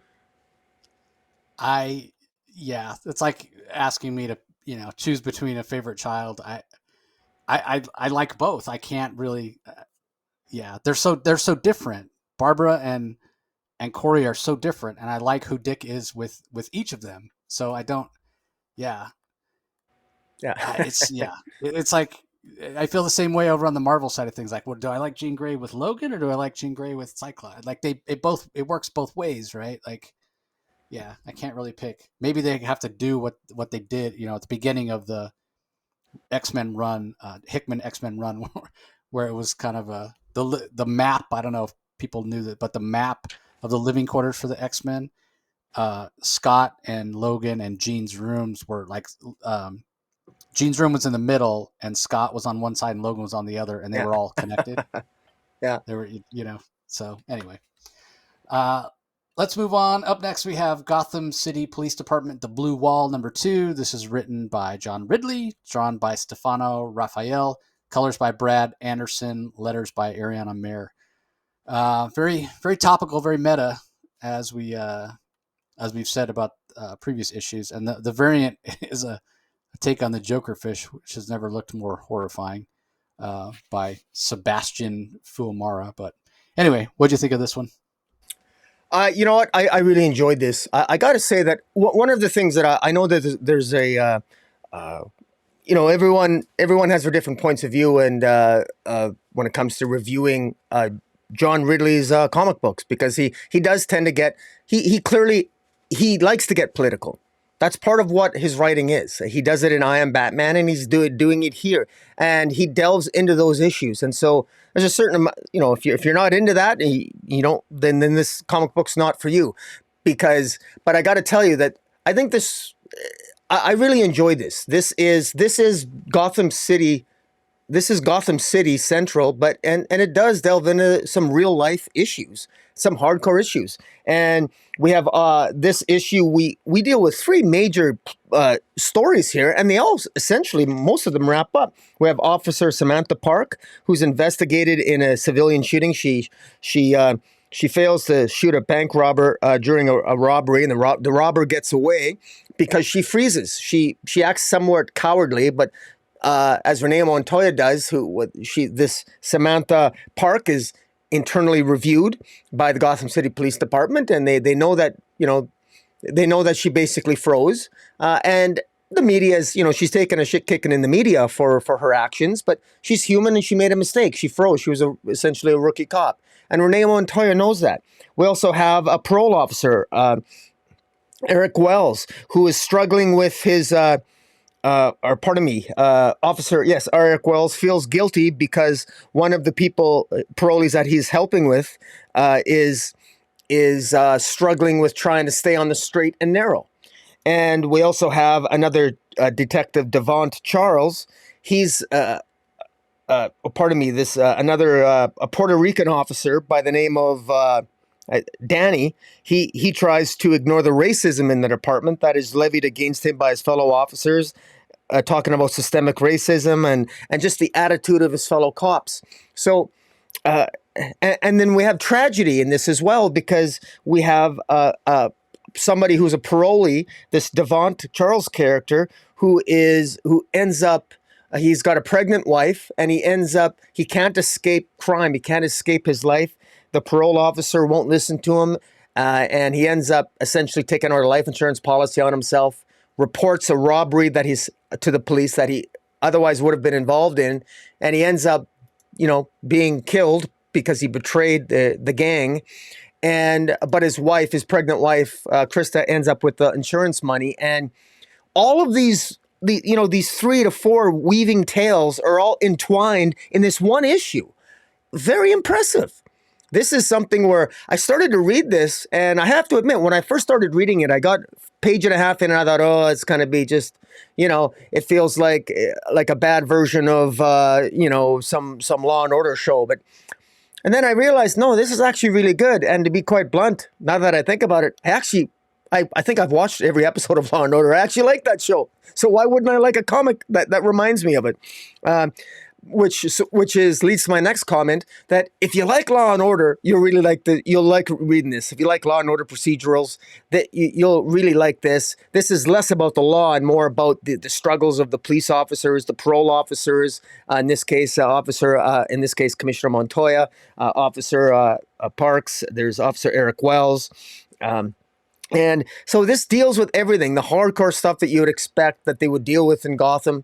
And it's very well done. Art by Stefano Raphael is very good. It conveys the emotion, the feelings, the hopelessness, the heroism, and the feeling of tragedy that one has. That especially with the character Devant, who ends up feeling so hopeless that he essentially he plans his own essential execution at the hands of another gang member, but at least he does so, and he leaves something to his wife. But the fact that he felt he had to do that, and he felt that he had nowhere else to turn, it really plays on the mind of Eric Wells, who was Officer Eric Wells, who is the parole officer. And these characters that I've mentioned, they end up at the end, they have lunch together at the end, and these are just a snapshot of three people that are friends and are associated with the Gotham PD, either as officers or parole officers. And they're young. They're at the beginnings of their career, and already they've had some very harsh life experience. And so it really gives you a good snapshot of just how harsh and how visceral life in Gotham City can be when you're in law enforcement. So I was impressed. And look, this is not your typical superhero book, okay? This is Law and Order procedural, this is crime noir, but more of a hard edge to it. And if you're into that kind of thing, this is absolutely a comic for you. What do you think? Yeah, it's not for the faint of heart. When Devante, he can't find a job, and these are all societal, real life societal things that we hear about. Some people can relate to. Hey, I've been in prison. I have a felony on my record. I can't get a job. What am I supposed to do? Tell me to not associate with any of my old friends, but I have no other way to make money. These are real life problems. And so when he leaves in the middle of the night, leaves his pregnant wife or girlfriend or whoever she is, and goes out, you think, well, he's just doing what he has to do to survive. But then instead of going to do the heist, he goes and calls it in from a payphone. And I thought, well, maybe it's one of those things where it's like a tip line, and if it leads to arrest, you get a reward. So maybe that's how he's planning on making some money. But no, it's that would be too upbeat for John Ridley. No, it's this guy's like suicide by revenge. Goes and sits on the park bench where he knows he's going to be found, and is killed by the one guy who tried to recruit him to do the crime. And he's, he even says, why are you sitting here waiting for me? And so at that point, yeah, you figure, well, he's got an insurance policy, $750,000 for his unborn child and partner. So yeah, it just speaks to the hopelessness that some of these people deal with. So John Ridley is dealing with real life stuff. He's dealing with it in a mature and an accurate manner. There are no, superheroes in this. Two-Face is mentioned as a villain. And obviously Renee Montoya has a history with Two-Face, and so that may play up to that trauma. But yeah, this is, like you said, if you're a fan of Law and Order, procedurals, it's got that aspect, but there's a serialized aspect to it as well, as we're following these three rookie cops who are being acclimated into Gotham City, and we're getting their perspective. So much has been in the news over the last couple of years, at least in this country, in the United States, about police brutality and people on the force who may be white supremacist or racist or some kind of thing. And yeah, I get it, right? Like, it may be that the percentage of people who have those beliefs, they're attracted to jobs in law enforcement because it's a way to have a little bit of authority and be able to carry a gun and that sort of thing. So I can understand it, but that's not to say that everybody is a bad police officer, is a bad egg, and what have you. Um, but I appreciate that Ridley's given us both sides, right? Yeah, it's tough for Devontae Charles and tough for former prisoners to find jobs and to reintegrate into society and to be accepted and to be trusted. But it's also tough for these cops, that are being judged, and dealing with red tape. And even the one officer that froze, yeah, she, like you said, she made a mistake, and now she's being, raked over the coals, when just a couple of weeks prior or a few days prior, she was being hailed as a hero for not shooting somebody. And come to find out, she froze at that moment too. She wasn't a hero. She just got lucky. That's how even the head of the patrol officers says, yeah, you just got lucky. You froze last time, you got lucky because you weren't supposed to shoot. This time, you should have shot and you didn't. You froze again. And she's like, they're like, we made you out to be a hero. She's like, I didn't ask for that, and you didn't ask me any questions. You just assumed. So there's so much to this. There's so much relevance to it. And like you said, Ridley's, in terms of technically, a good story or a good comic, he's doing a fantastic job of weaving all these storylines and all these characters together in a way that makes sense and the way that flows, right? Like, I was just talking about how Catwoman's got a lot of moving parts and it feels choppy. This is kind of the exact opposite of that. It's just put together so well, and the transitions and everything just it really, really works. And Stefani Raphael's art, yeah, it's not super photorealistic, but it's not stylized either. It's kind of in that sweet spot that kind of suits a story like this that's so kind And of down to earth and grounded. and speculator alert, we have Renee Montoya's goldfish, first appearance of her goldfish, Yeah. her therapy fish, as her Therapy fellow fish. officers get her a therapy fish when she's feeling Exactly. down. So I thought that was kind of one of the more humorous moments of the issue. There was some levity in the issue, which it needed. Yeah, definitely. All right, up next we have DC versus Vampires All Out War #5. This is written by Alex Packnadel and Matthew Rosenberg. Pencils, ink, and gray tones by excuse me, by Pasquale Quilano and Francesco Motorino. Red tone by Nicola Rehi. Letters by Troy Petrie. And then there's a backup story starring Jack Hawksmoor. So for you Wildstorm fans, and it's written by Danny Lohr with art by Hanning and letters by Troy Petrie. So, wow, where do I start with this? I think there are certain issues of this series where the black, white, and red don't work as well for me as if it were in color. This particular issue, I think it works really well, and I think the reason for that is because there's a big chunk of this issue that is a giant fight between Mary Marvel and Billy Batson, and it's kind of sad and dark and poignant, because basically where we are is that Shazam, Billy Batson in his superheroic form, has been transformed into a vampire, whereas the exact opposite has happened to Mary. Her human part has been transformed into a vampire, and the way that she avoids feeding and succumbing to that is by staying in her Mary Marvel form. So ultimately, what happens here is Mary ends up turning Billy human by using the magic word Shazam and then biting him, and then surrenders herself to the rest of her team. So that's kind of the resolution of that fight. But apparently, she, by transforming Billy and biting him, I take it to mean that she's killed him.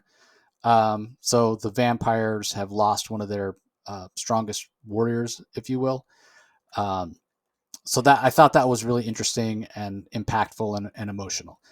The first part of the issue is all about the plan that these last few remaining heroes, and I use that term loosely because Deathstroke's among them. The plan that they've had to try to bring Bruce Wayne back so that he can lead the ragtag team of heroes that's left. And it's been what this series has been focusing on for a really long time, right? Like you only have Deathstroke and Booster Gold and Mary Marvel and Midnighter, blinked on his name for a second there, Mm. and they have managed to obtain Bruce Wayne's corpse, and they go to where the last Lazarus Pit. For some reason, it's in the Flash Museum of all places. And again, this has been mentioned in the regular DC versus Vampires series. This has been mentioned. It's been the focus of this series since issue 2. Deathstroke's plan: got to get Batman's body into a Lazarus Pit. And it doesn't work. He drops him in there. Bruce Wayne reawakens. He's still a vampire. He bites Deathstroke and then gets his head chopped off. And then they're off to go and try to find another way to save the day. After it being the focus and build up and build up and build up, to just have it be, threw him in there, didn't work. Let's move on, find something else. Like, I felt a little, I don't want to say cheated, but it felt so anticlimactic. I was disappointed. Yeah. Like, this has been the plan all along. And to have it not work, I would think that these characters would be a little more devastated, but they're just like, oh, well, that didn't work. Let's go try to find something else. Like, it didn't land. It was almost like, well, we happened upon the body. Let's just try this. That's not what this was. Like, other heroes sacrificed themselves for this mission, and it didn't work at all, and they just kind of shrug it off. And so I don't know. It felt it didn't work for me. It didn't work for me. And then the Hawksmoor issue or backup story was just kind of meh. I'm not that familiar with Jack Hawksmoor from Authority, so maybe that's why it didn't really speak to me. But I thought this issue was okay. I really enjoyed that Mary and Billy fight, but the rest of it was sort of a miss for me. What did you think? I really I enjoyed. I've been enjoying this All Out War because of Mary Marvel. She's been the highlight for me, and in fact, I say this with a little bit of paradox, a little bit of contradiction, because I haven't really been enjoying the Black, White, and Red. Still didn't enjoy this issue. I don't think I'm going to be getting the trade of this in Black, White, and Red. I thought maybe it would grow on me, and it did, and then I didn't like it this issue again. Having said that, I actually think the Black, White, and Red works. If Mary Marvel, I think, is the character centerpiece of this entire issue, and in fact, from issue to issue, I've been looking more forward. It's the character of Mary Marvel that stands out. That's the character that stands out for me. There's obviously Slade Wilson, and there's Midnighter, there's other characters, but Mary Marvel is the one that stands out for me. And there's really a good moment here where she actually manages to touch the heart of Slade Wilson, where she actually, she tells Slade Wilson, "I have faith in you. I believe in you." And it actually, it looks as if Slade Wilson even gets somewhat emotional about it. And, I will give the pencils, ink and gray tones by Pascal Calano and Francisco Mortarino. I mean, they, frankly, the art's good. It's the color schemes are either going to work for you or not. But I will say that Mary Marvel stands out very conveniently. Her costume actually is red, so it works like a charm. Less so for Deathstroke and the other characters, but it still works. I love, thank God for Mary Marvel. She's the one that actually gains access to the Lazarus Pit, so they can at least try to revive Bruce Wayne. That's a failure. She then ends up being attacked by Billy Batson. She incapacitates him. She uses her lightning to defeat essentially defeat Billy Batson, then turns him, and then this particular chapter ends with her asking her fellow heroes to essentially kill her, and that we're going to, I have a feeling hopefully they'll find some way to save her. I'm thinking that maybe if the Lazarus Pit is still open, maybe can the Lazarus Pit save Mary Marvel, who's infected but doesn't have access. I think she still has access to the lightning. I'm not really sure why she can't turn back into Mary Marvel again. I'm a little confused on that. Maybe I'll have to reread it, but I don't quite understand that. I would think, why doesn't she say Shazam? Or maybe maybe that's unavailable to her anymore. I don't know. But that'll be resolved next issue. I think maybe because Billy's gone, right? And she was Oh, that's how she had access to the lightning, was only through Billy. Yeah, that's Yeah, I that's mean, possible. I'm guessing that's the only thing I can think of that would make sense. That's possible. That's possible. Yeah. The other side is I happen to know a little bit about maybe more than a little bit. I used to love the Authority, and Jack Hawksmoor showing up. He actually has an adventure where Jenny shows up. Jenny is the spirit of the 20th century, and the first original Authority storyline, Jenny, who is the spirit of the 20th century, eventually dies, and a new spirit of the 21st century emerges. And Jenny Sparks. Jenny Sparks, thank you. And this Jenny Sparks actually, as Jack Hawksmoor explains, Jenny Sparks comes back from the dead, even though she's dead. She comes back from the dead because this vampire apocalypse has been through such a quagmire into the spirit of the centuries. This is that's my words, that she's come back to essentially hearken in a new child, because even though Jack Hawksmoor defeats Jenny Sparks, because she is ultimately sort of a little bit wacky, a little bit crazy, he defeats her, but at the same time, a new child is born that promises to be the spirit of the 21st century, or perhaps to be another weapon against the vampire apocalypse, which is occurring. So we have a number of things that are happening on multiple fronts here. We've got this new child that could hearken in a new age for humanity, this new spirit of the, Jenny Sparks' offspring, or whatever that might be. We've got, I suspect Mary Marvel will still somehow survive. I'm sure Slade Wilson, Lazarus Pet will probably find some way to do that. I suspect that there's going to be, I really like what you said about how maybe Mary Marvel has lost some connection to the powers of the wizard because Billy Batson is dead. Well, maybe because she said Shazam and they were together, maybe she's got all of them. So you never know. So I kind of like this. This has been such a high adrenaline rush of a series. So much has been going on. And it's for that reason why the color scheme has been a little frustrating at me at times. I've had difficulties identifying who was who and what was what. But the gist of it has come through. I still would love to see just this properly colored as opposed to the black, white, and red. I hope they don't do this again for future series. I'm not particularly a fan of it. But story-wise, a good story can shine through some art, even if I'm not a big fan of the color scheme. And this story is starting to shine through, especially where Mary Marvel's concerned. So, not bad. Yeah, I wonder if they're trying to save time and/or money. That's why they're doing it. No idea if that's the case. Yeah. All right. Up next, we have Deceased, War of the Undead Gods, number 4. This is written by Tom Taylor. We have pencils by Trevor Hairsine and Neil Edwards, inks by Andy Lanning, colors by Rain Barreto, sorry, apologies, Barreto, and letters by Seda Temofonte. What do you think of this? I thought this was a little more of a boring issue. First, I want to give a shout out to the cover of B. There's a great picture of an undead hawk woman. Looks awesome.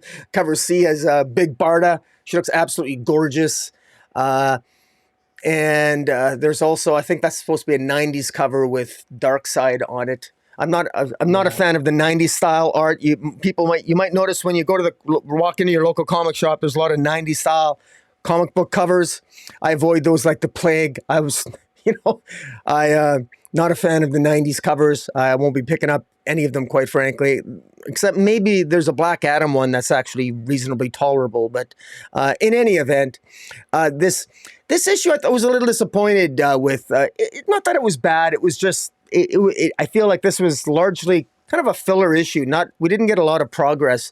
We just get a flashback of Alfred having almost like a PTSD memory of him having when he had to kill the Bat family, when he killed Bruce, when he killed Batman and Tim and Nightwing. He had to kill them himself, and he has that dream and he has that flashback, and it's a very visceral and flashback, and Leslie Tompkins is there, and it's clear in this continuity that Leslie Tompkins and Alfred are in a relationship with each other. And I love that. I think it makes sense that they'd have a good relationship with each other. Leslie Tompkins was always sort of like the mother figure, a maternal figure to Bruce. And of course, obviously, Alfred was a paternal figure. So it's nice to see them together. I like the way Tom Taylor has scripted them, the dialogue that they have together. I think it really works. And in particular, when Damian shows up, and you can tell even Damian as Batman in this deceased universe, he very much approves of it. And he says, I'm very happy for the both of you.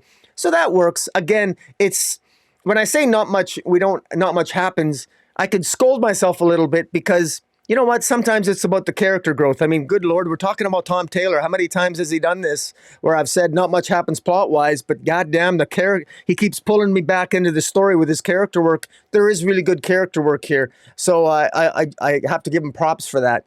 In the meantime, we've got all of the, I guess, Batman, Superman, all these, and the Green Lantern, they go, and we know that Darkseid, and with his Anti-Life League and his Sinestro, he's got the power of Sinestro, and he's got the power of the Anti-Life, and he's wreaking havoc across the galaxy, and he comes across Maxima's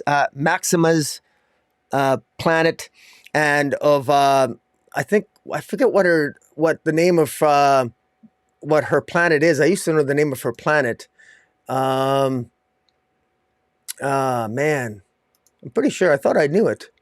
Yeah, Almerac. The planet Almerac is the planet Maxima, and it's pretty much destroyed. And her lover, her queen lover, she's the queen of Almanac, and it's actually ruled by two queens.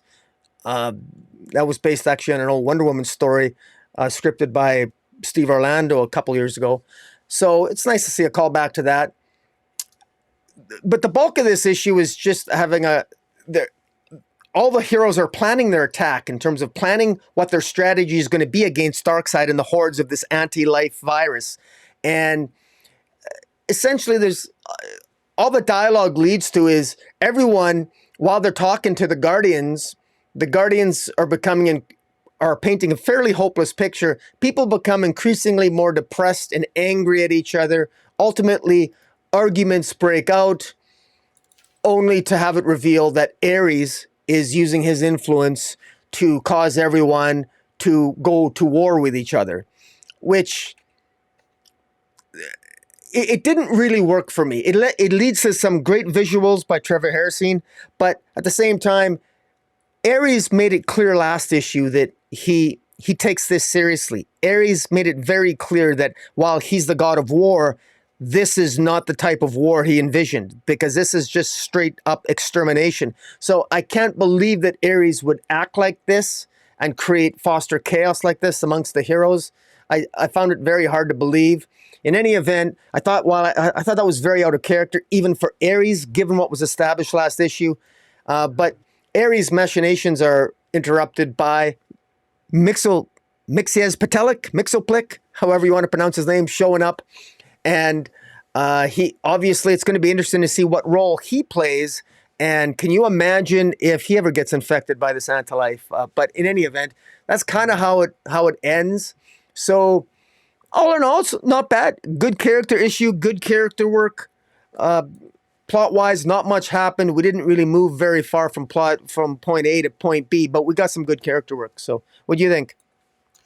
Yeah, I kind of agree with you. A little bit of a down issue. It's mostly a setup issue. I too was disappointed that the fight breaks out between the Green Lanterns and the heroes. Like, guys, keep our eye on the ball. The anti-life equation is spreading across the universe. Like, we need to stop that. So many people have died in this reality. I even find I get it. Superman is Superman. I talked earlier about him always being the big blue Boy Scout, but even Superman has to be willing to maybe make some exceptions just based on this unprecedented threat that the anti-life equation represents, with a dark side that is now not only infected but is also a Yellow Lantern. And I get that you have a cure, but why are you going to waste time fighting? Right? Oh, maybe we can't get the cure out there in time. Just nod your head, say, yes, Guardians, we'll do what you say. And then go out there and save everybody. Give everybody the cure. Like, don't waste your time fighting. And I get that it's partly because of Ares. And I see what you're saying. He did say, yes, I take this seriously, whatever. But when it comes to Ares, he just can't help himself, right? He's like a kid. If you give a kid the option and say, okay, if you want, I will give you a giant bowl of ice cream in 2 days' time, or you can have one, normal size scoop now. Right? They're going to take the one normal size scoop at that moment. It's all about the instant gratification. That's sort of Ares in my mind. So that part made sense to me. But yeah, the heroes fighting, I was just like, oh man, here we go. And it's not that it's unrealistic, but it's just disappointing and a little bit tropey. So yeah, a bit of a down issue for me on that one. All right, up next, from a down issue to a fantastic issue, maybe my favorite issue of Flash in a while, and that's saying something because every issue is good with Jeremy Adams writing it. Great pencil art from Fernando Passarin, Matt Ryan's the inker, Matt Herms on colors, Rob Lee on letters. The covers are great, especially the main one from Torrin Clark. And unfortunately, God, what's his name? The guy that was in charge of Iron Heights Prison. He won the election. He's the mayor. Yeah. I can't remember his name. Yeah, and he's a total scumbag and has been from the beginning. Wolf, that's his name, Gregory Wolf. And the fact that he got away with the torture and everything, like, I'm ready. Like, Wolf has been around long enough in Flash Comics that I'm ready for him to get what's coming to him. And I'll give credit to, I think he even first showed up back in the Robert Venditti days. And then obviously he was in the Williamson run, and, credit to Joshua to Jeremy Adams rather for keeping that throughput, keeping that thread going. He's not a good guy. And we learned that he himself has powers. Apparently he's definitely fascist. He's definitely a scumbag. And I can't wait to see him get what's coming to him. Dare I say, this is one of those times where I wish the Punisher was in the DC universe and just wipe this guy out, because he's getting to be he's aspiring to be Amanda Waller level of scumbag. Is maybe that's his role model. So that story is interesting, but it's not my favorite part of the issue. My favorite part of the issue is the fact that Wally and Linda find out they're having another baby. As far as I know, this is new news, right? They in previous or pre-Flashpoint, they didn't have 3 kids. It was only the twins, right? Yeah. So this is new. Could this be, and Wally or Linda speculates, could this be why she has superpowers, right? Like, Wally has the Speed Force, he has his connection. The baby's half his genetic makeup. So does the baby have a connection? Does this baby growing inside Linda have a connection to the Speed Force? And thus, while she's pregnant, she will have super speed. That, if that's the case, that is such a fantastic idea. I mean, so many times we talk sort of tongue in cheek, like, well, if Superman really had sex with Lois, he'd kill her, right? Because he'd shoot out the back of her and that kind of thing. But obviously, Wally is not Superman. But it's fun to think about legacy characters, and like immediately I thought, okay, well, if this is another generation, could this baby be like so fast? And the possibilities are endless. Jeremy Adams could do anything with this kid. It's a blank slate. So I'm really excited to see what might happen with this baby. I want to interject. He was on Twitter and he was asking people what the name of the baby should be, and I volunteered that they should name the kid Rapido. That way his friends can call him Rap. Wow. And Rapido is, I think it's Spanish for fast. Yeah. Anyways, Yeah. So I don't know. I'll have to think about that. What the name of the baby? I think Jace has a nice ring to it. Yeah. I suppose we have Jace Fox already, but that's not really doesn't really count. But anyway, I'm really excited. Really, really excited. Jeremy Adams was actually one of the people I was going to reach out to. It's been a while since we've had him on the show. He's one of the people I was going to reach out to see if he wants to come on for a Christmas episode. So we'll definitely have some things to discuss with him when the time comes. But yeah, I'm really excited for this. What did you think? Oh, I thought that this was great. I mean, it wasn't even on my radar that they would have a child. But I love it because, it's funny. It's almost as if DC is maybe collectively wanting to compensate for the fact that they just refuse to age down John Kent. So they want to maybe, it's a baby boom in the DC universe. And you know what? I don't mind that at all because, bring on more kids. We got 13 lost sidekicks, right? In the Lost Children. We actually have more children, more younger characters being introduced through Geoff Johns and Mark Waid, the sidekicks, and now another young character. We really do have a legacy. In many ways, it makes me wonder if, I don't know what all the secret plans were to 5G, but I wonder if some of this was related to 5G or is this completely new? It just kind of makes me wonder of how much of this is completely new or how much of this is a remnant coming out of 5G or what have you. But whatever it is, I like the way it's been organized now. I like the general feeling of the DC universe in terms of where we might be headed, and the idea of another kid with Linda and Wally, and especially because they're so family oriented. It's not like this isn't like Lois and Clark, where for some stupid reason, because they're the Superman family, they've got greater responsibilities than the Flash. This actually does feel more genuinely like a family. There's something about Wally and Linda. They actually feel more responsible in terms of their family responsibilities than a Lois and Clark do, in my mind.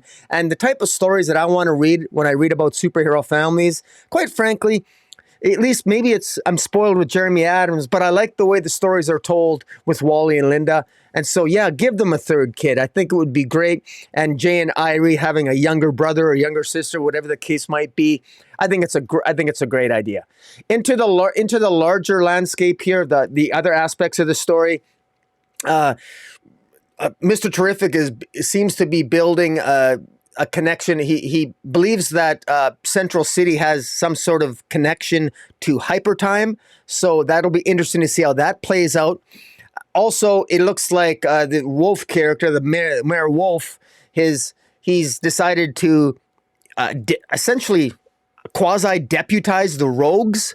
This is tentative on the title to this issue. It's called Rogue's Law, which I actually quite like that title, Rogue's Law. And then the interior title is The Rogues to Redemption, which I thought has a nice ring to it as well. I think it's a little bit nuts that as if I can't imagine any of these rogues ever be qualifying to be deputies. But I guess it makes for an interesting story. It's actually quite comical. Wally goes to try to apprehend. He thinks Mr. Freezer.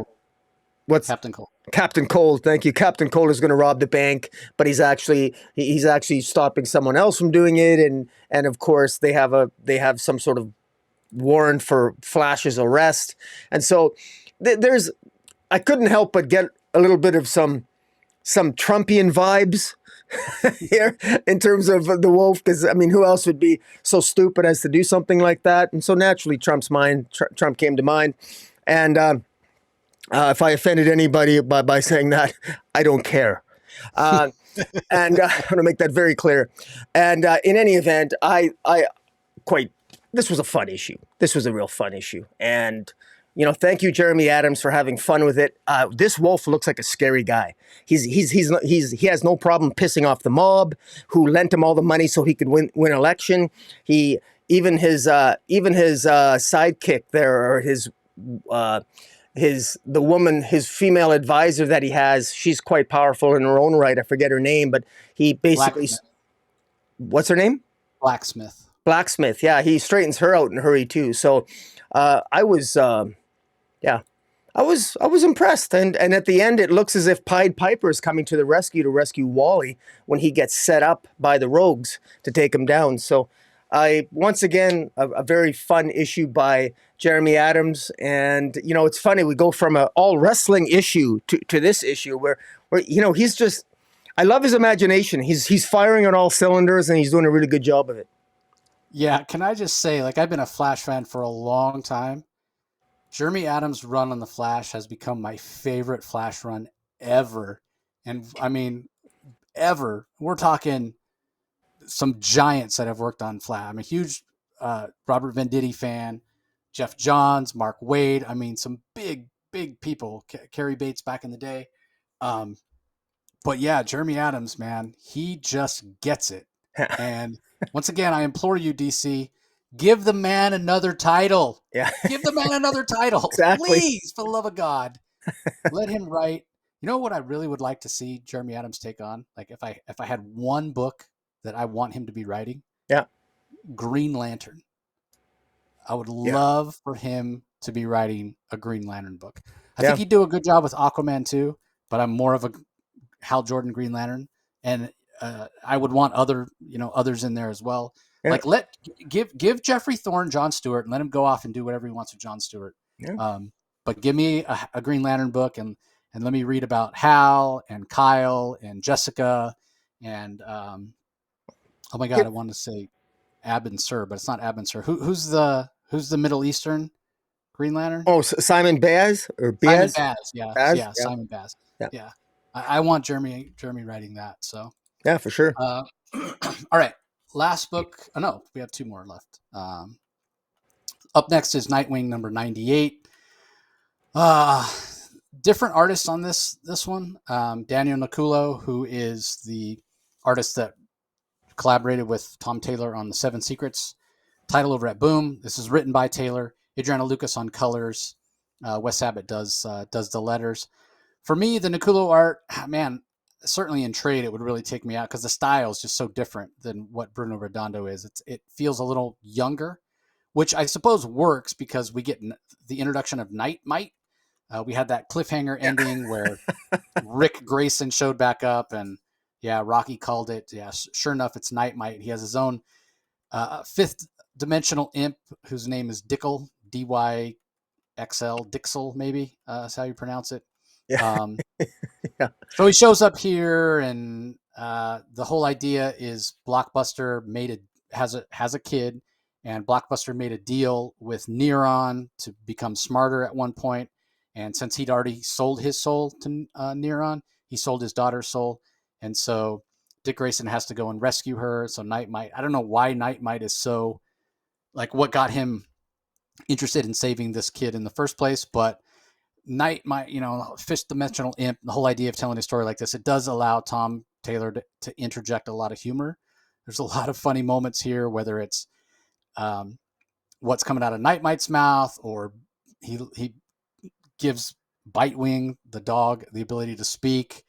Um, Nightwing is awesome is the phrase that he gives to Dick in order for him to power up his Eskerma sticks. Um, there's just one funny joke after another, and ultimately this is a really fun issue. The only letdown for me was the art. I just didn't care for the style of art, and I get why you would want to have a little bit more of a juvenile look of art because of Night Might, but I didn't think it worked that well. It works for Night Might himself, but not for the rest of the story. Um, but yeah, I thought it was fun. There's plenty of great images. Night Might even at once says, I'm your biggest fan. We even have T-shirts, and he holds up this shirt, and it's got that classic scene of Batman slapping Robin that we've all seen made into a meme 1,000 times. But instead, it's Nightwing slapping Batman. Yeah, that just made me laugh when I saw that image. It's just so good. But yeah, I mean, a fun issue. Um, and being that we got Dick Grayson kissing Starfire in the Titans United, and then we're reminded that Nightwing, Dick and Barbara on a romantic getaway with a mobster downstairs in this hideaway. That's what sparked that idea of, man, which one do you prefer better? Because there is a moment in here where um, and you wonder if this is teased because so many people talking about a Dick and Barbara wedding in Nightwing 100. We haven't really seen any of that until that, where Nightwing's like, or Night Might's like, hey, let's get you married, and snaps his fingers, and everybody's there. Dearly beloved, we're gathered here, and they're both like, nope, not ready yet. And Barbara's like, wait, not yet? What do you mean not yet? I don't know. I personally don't think there's a wedding on the horizon because there hasn't been any buildup, but who knows? But anyway, this is a fun issue, and maybe that's all the wedding we're going to get. Who knows? What do you think? Yeah, well, I hope this isn't the only wedding we're going to get. I was actually fearful of that. I thought, in fact, I want, and I'm sure I'm not the only one. I want a wedding in issue 100. I think fans deserve it. I think we deserve it, and I think we should get it. I think DC owes us an apology that they never gave for screwing us over with Batman number 50, with Batman and Catwoman wedding, marriage not taking place. But this one should, so I hope it does take place. It actually bothers me a little bit that they're even sort of making a joke out of a wedding in this issue 98, because it makes me fearful that we won't get it in issue 100. Now, having said all that, that's my fears, all right? The issue itself is fun. This is a fun issue. We've gotten so much character work, and this is Tom Taylor having fun with these characters through this Nightbite. and it's fun. This is just a plain fun issue. This is one of those issues where it's almost kind of foolish to even, like, what's there to criticize? It's meant to be absolutely zany and crazy, and this sort of like Nightmite, this Mixopedalic-like character, his heart's in the right place. He's actually he's just as adorable. He's like a miniature puppy, cute teddy bearish plush version of Dick Grayson. So of course people are going to like him, and I think the art is perfectly suited for this type of story. And I particularly love the cover, and the cover is really. I just love the cover. It's. I mean, Nightmite's right on the cover. You could tell this is. There's even the cover C, and I don't know who the artist is, but it's really good, with Nightmite having drawn a bunch of images on Dick Grayson's face, and it really pops off the page. So I actually think it's by an artist that I normally don't get, but that particular image with Nightmite on top of Dick Grayson's head, it looks hilarious. It looks really good. And yeah, and then cover B is also absolutely gorgeous. I mean, I got to tell you, man, there's some really nice covers for Dick Grayson or Nightwing this week. But overall, this isn't a must pick up, but I think it would be kind of foolish not to get this, because if you're fans of this series so far, you're a fan of all aspects of it. The Nightmite, I mean, especially if we might not get a wedding. I mean, even a tease of a wedding that we get here through the mind of Nightbite is something that you want to take advantage of, at least take a gander of, because I think I'm hoping that this is just a hint of what we have to come, and I'm so looking forward to issue 100. I really do hope we get a wedding, but like you said, it's not like DC not to advertise. On the other hand, it is kind of like DC not to advertise, because they don't advertise a lot of their comics, and then they tend to over-advertise things of which end up being extremely disappointing. Dark Crisis. But yeah, well, I mean, there hasn't really been any buildup, but maybe it's going to be more of a surprise. What, don't you think there's been buildup? I'm not sure what you mean by that, because there's been buildup. There hasn't been advertisement and hype, but there's been buildup. I'm not talking about advertisement or hype. I'm talking about, like, he hasn't even proposed, right? So I just don't see it unless it's a spur of the moment, hey, let's get married kind of thing, and they get married immediately. You know what I mean? Yeah. That's what I'm saying. There's been nothing in the story until this issue where there's a hint, and maybe that's going to spur a conversation next issue, and then they decide, yeah, let's get married, and it could be a time jump or any of that sort of thing. But I'm just saying, like, when you look at traditionally, like, look at Oliver and Black Canary when they got married, and there was specials, and same thing with Superman with the wedding special and whatever. There's been none of that. So nothing solicited, nothing. So I just don't expect it. So that's just me. And that artist you're talking about is Dan Hip. Dan Hip, who's done a lot of variants for DC lately.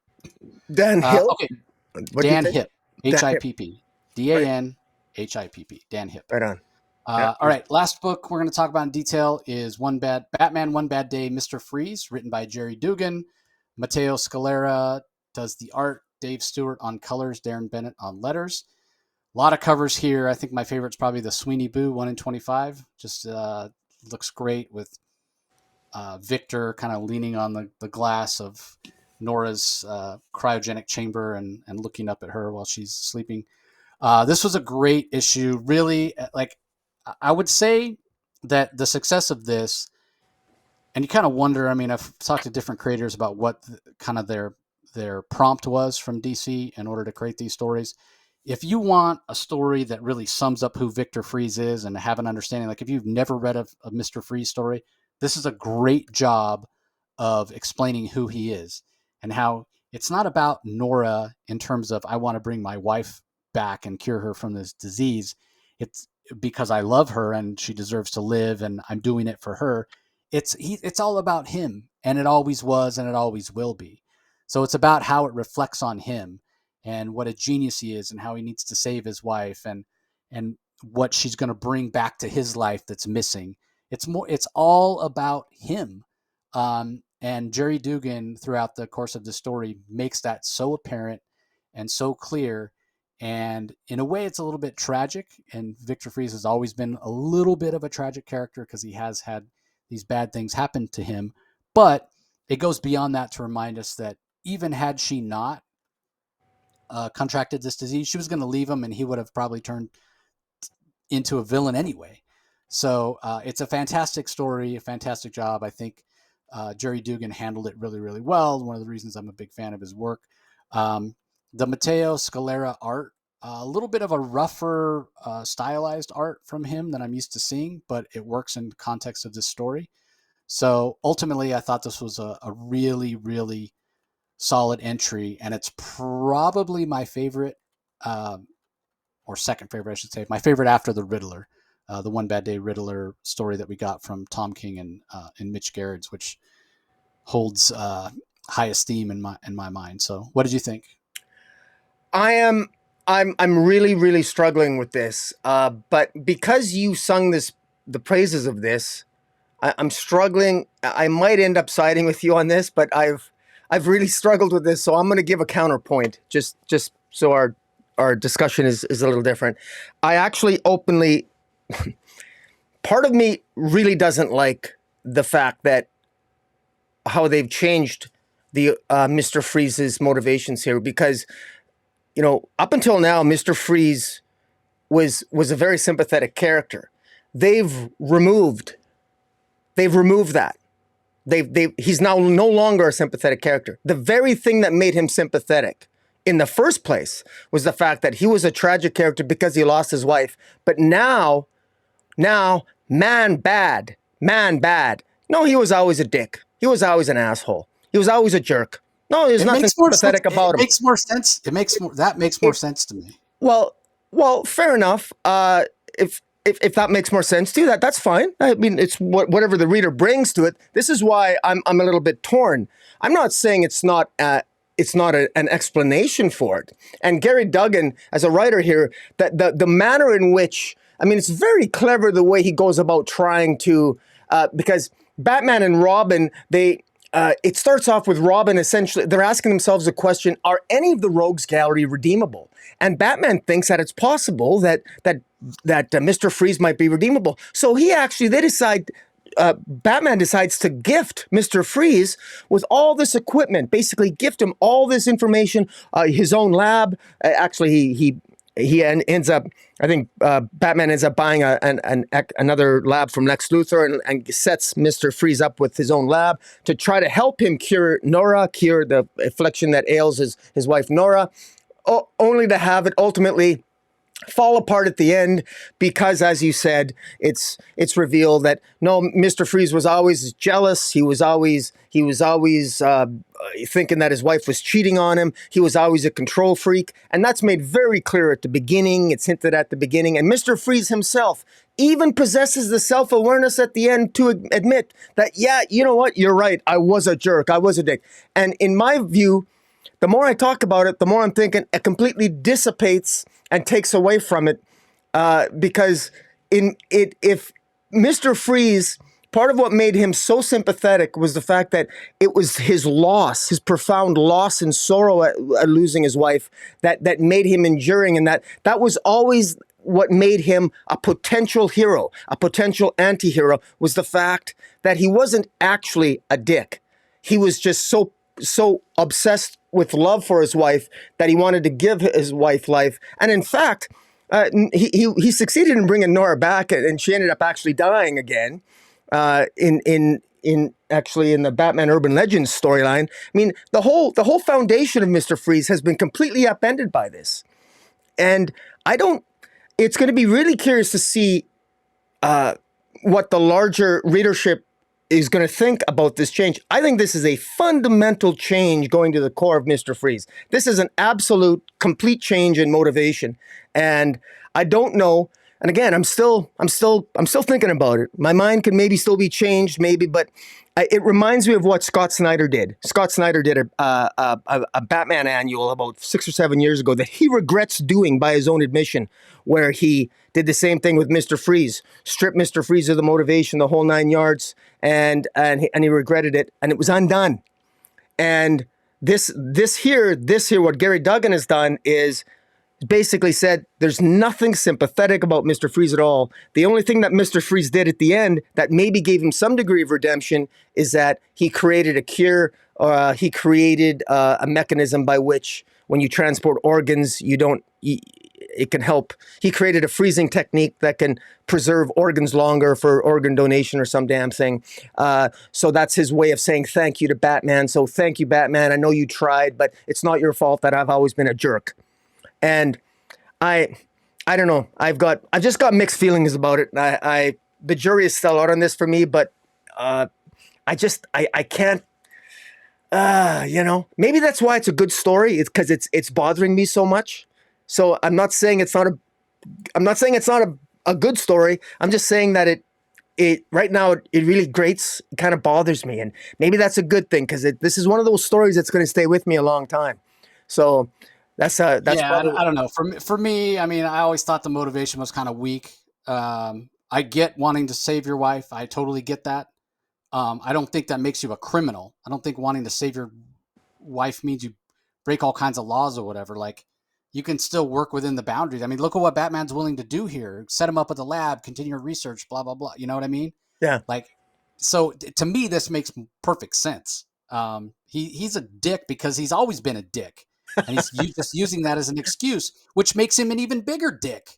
That, Mr. Freeze to me has never been a sympathetic character. Like, that's window dressing to me.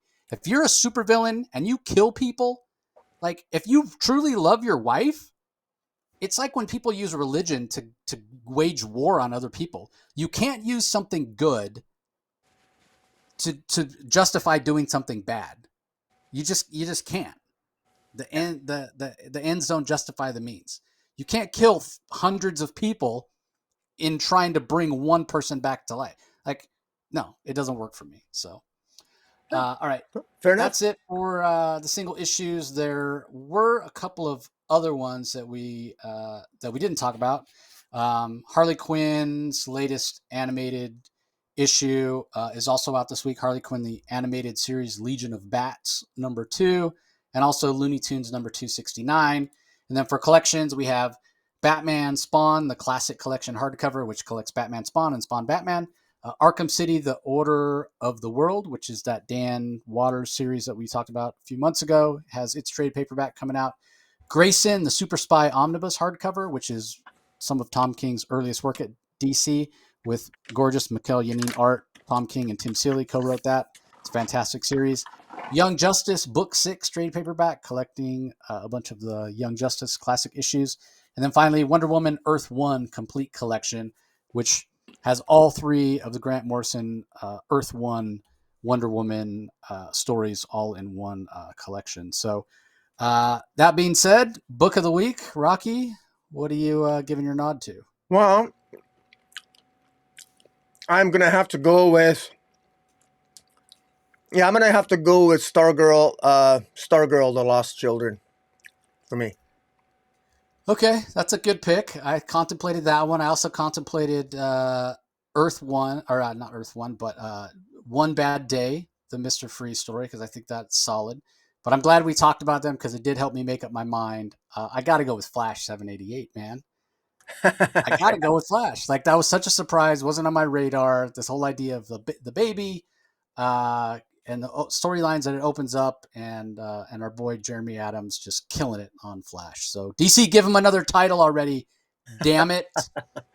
What does it take, man? Anyway, that's going to do it for this episode, everybody. Appreciate you all listening as always. Don't forget, new Comics Wednesday episode, spoiler free, out from the Comic Source audio only on Wednesday. Should have some interviews and other stuff coming up pretty soon. You got anything coming up you want to tease, Rock? Well, I got coming out actually tonight as well as Indie Comic Review of the Week. We reviewed Jim of Weird Science and I. We reviewed Starhenge number 5, Minor Threats number 3, and Dark Ride number 2 by Joshua Williamson, which also a great book. All three are fantastic. Yeah, let me just say that Dark Ride is more enjoyable than Dark Crisis. Happily, I can happily say that. 100%. It's not close. Okay, that's going to do it, everybody. Appreciate you joining as always. Don't forget to head over to YouTube if you're listening to the audio only version. Do a search for Rocky's channel, Comic Space Boom ! From there, you know what to do. Subscribe, leave comments, notification bell, so you know when new stuff's coming out. Really helps with our views and our access to things. Conversely, if you check us out on YouTube all the time to see our smiling faces and all the wonderful art from these DC books, be sure that you head over to wherever you get your podcasts and subscribe to the Comic Source so you don't miss out on any of those interviews and the 12 Days of the Comic Source episodes that are coming up and all the other content that we put out on the podcast channel. So we appreciate you joining as always, and we'll talk to you next time. See you later.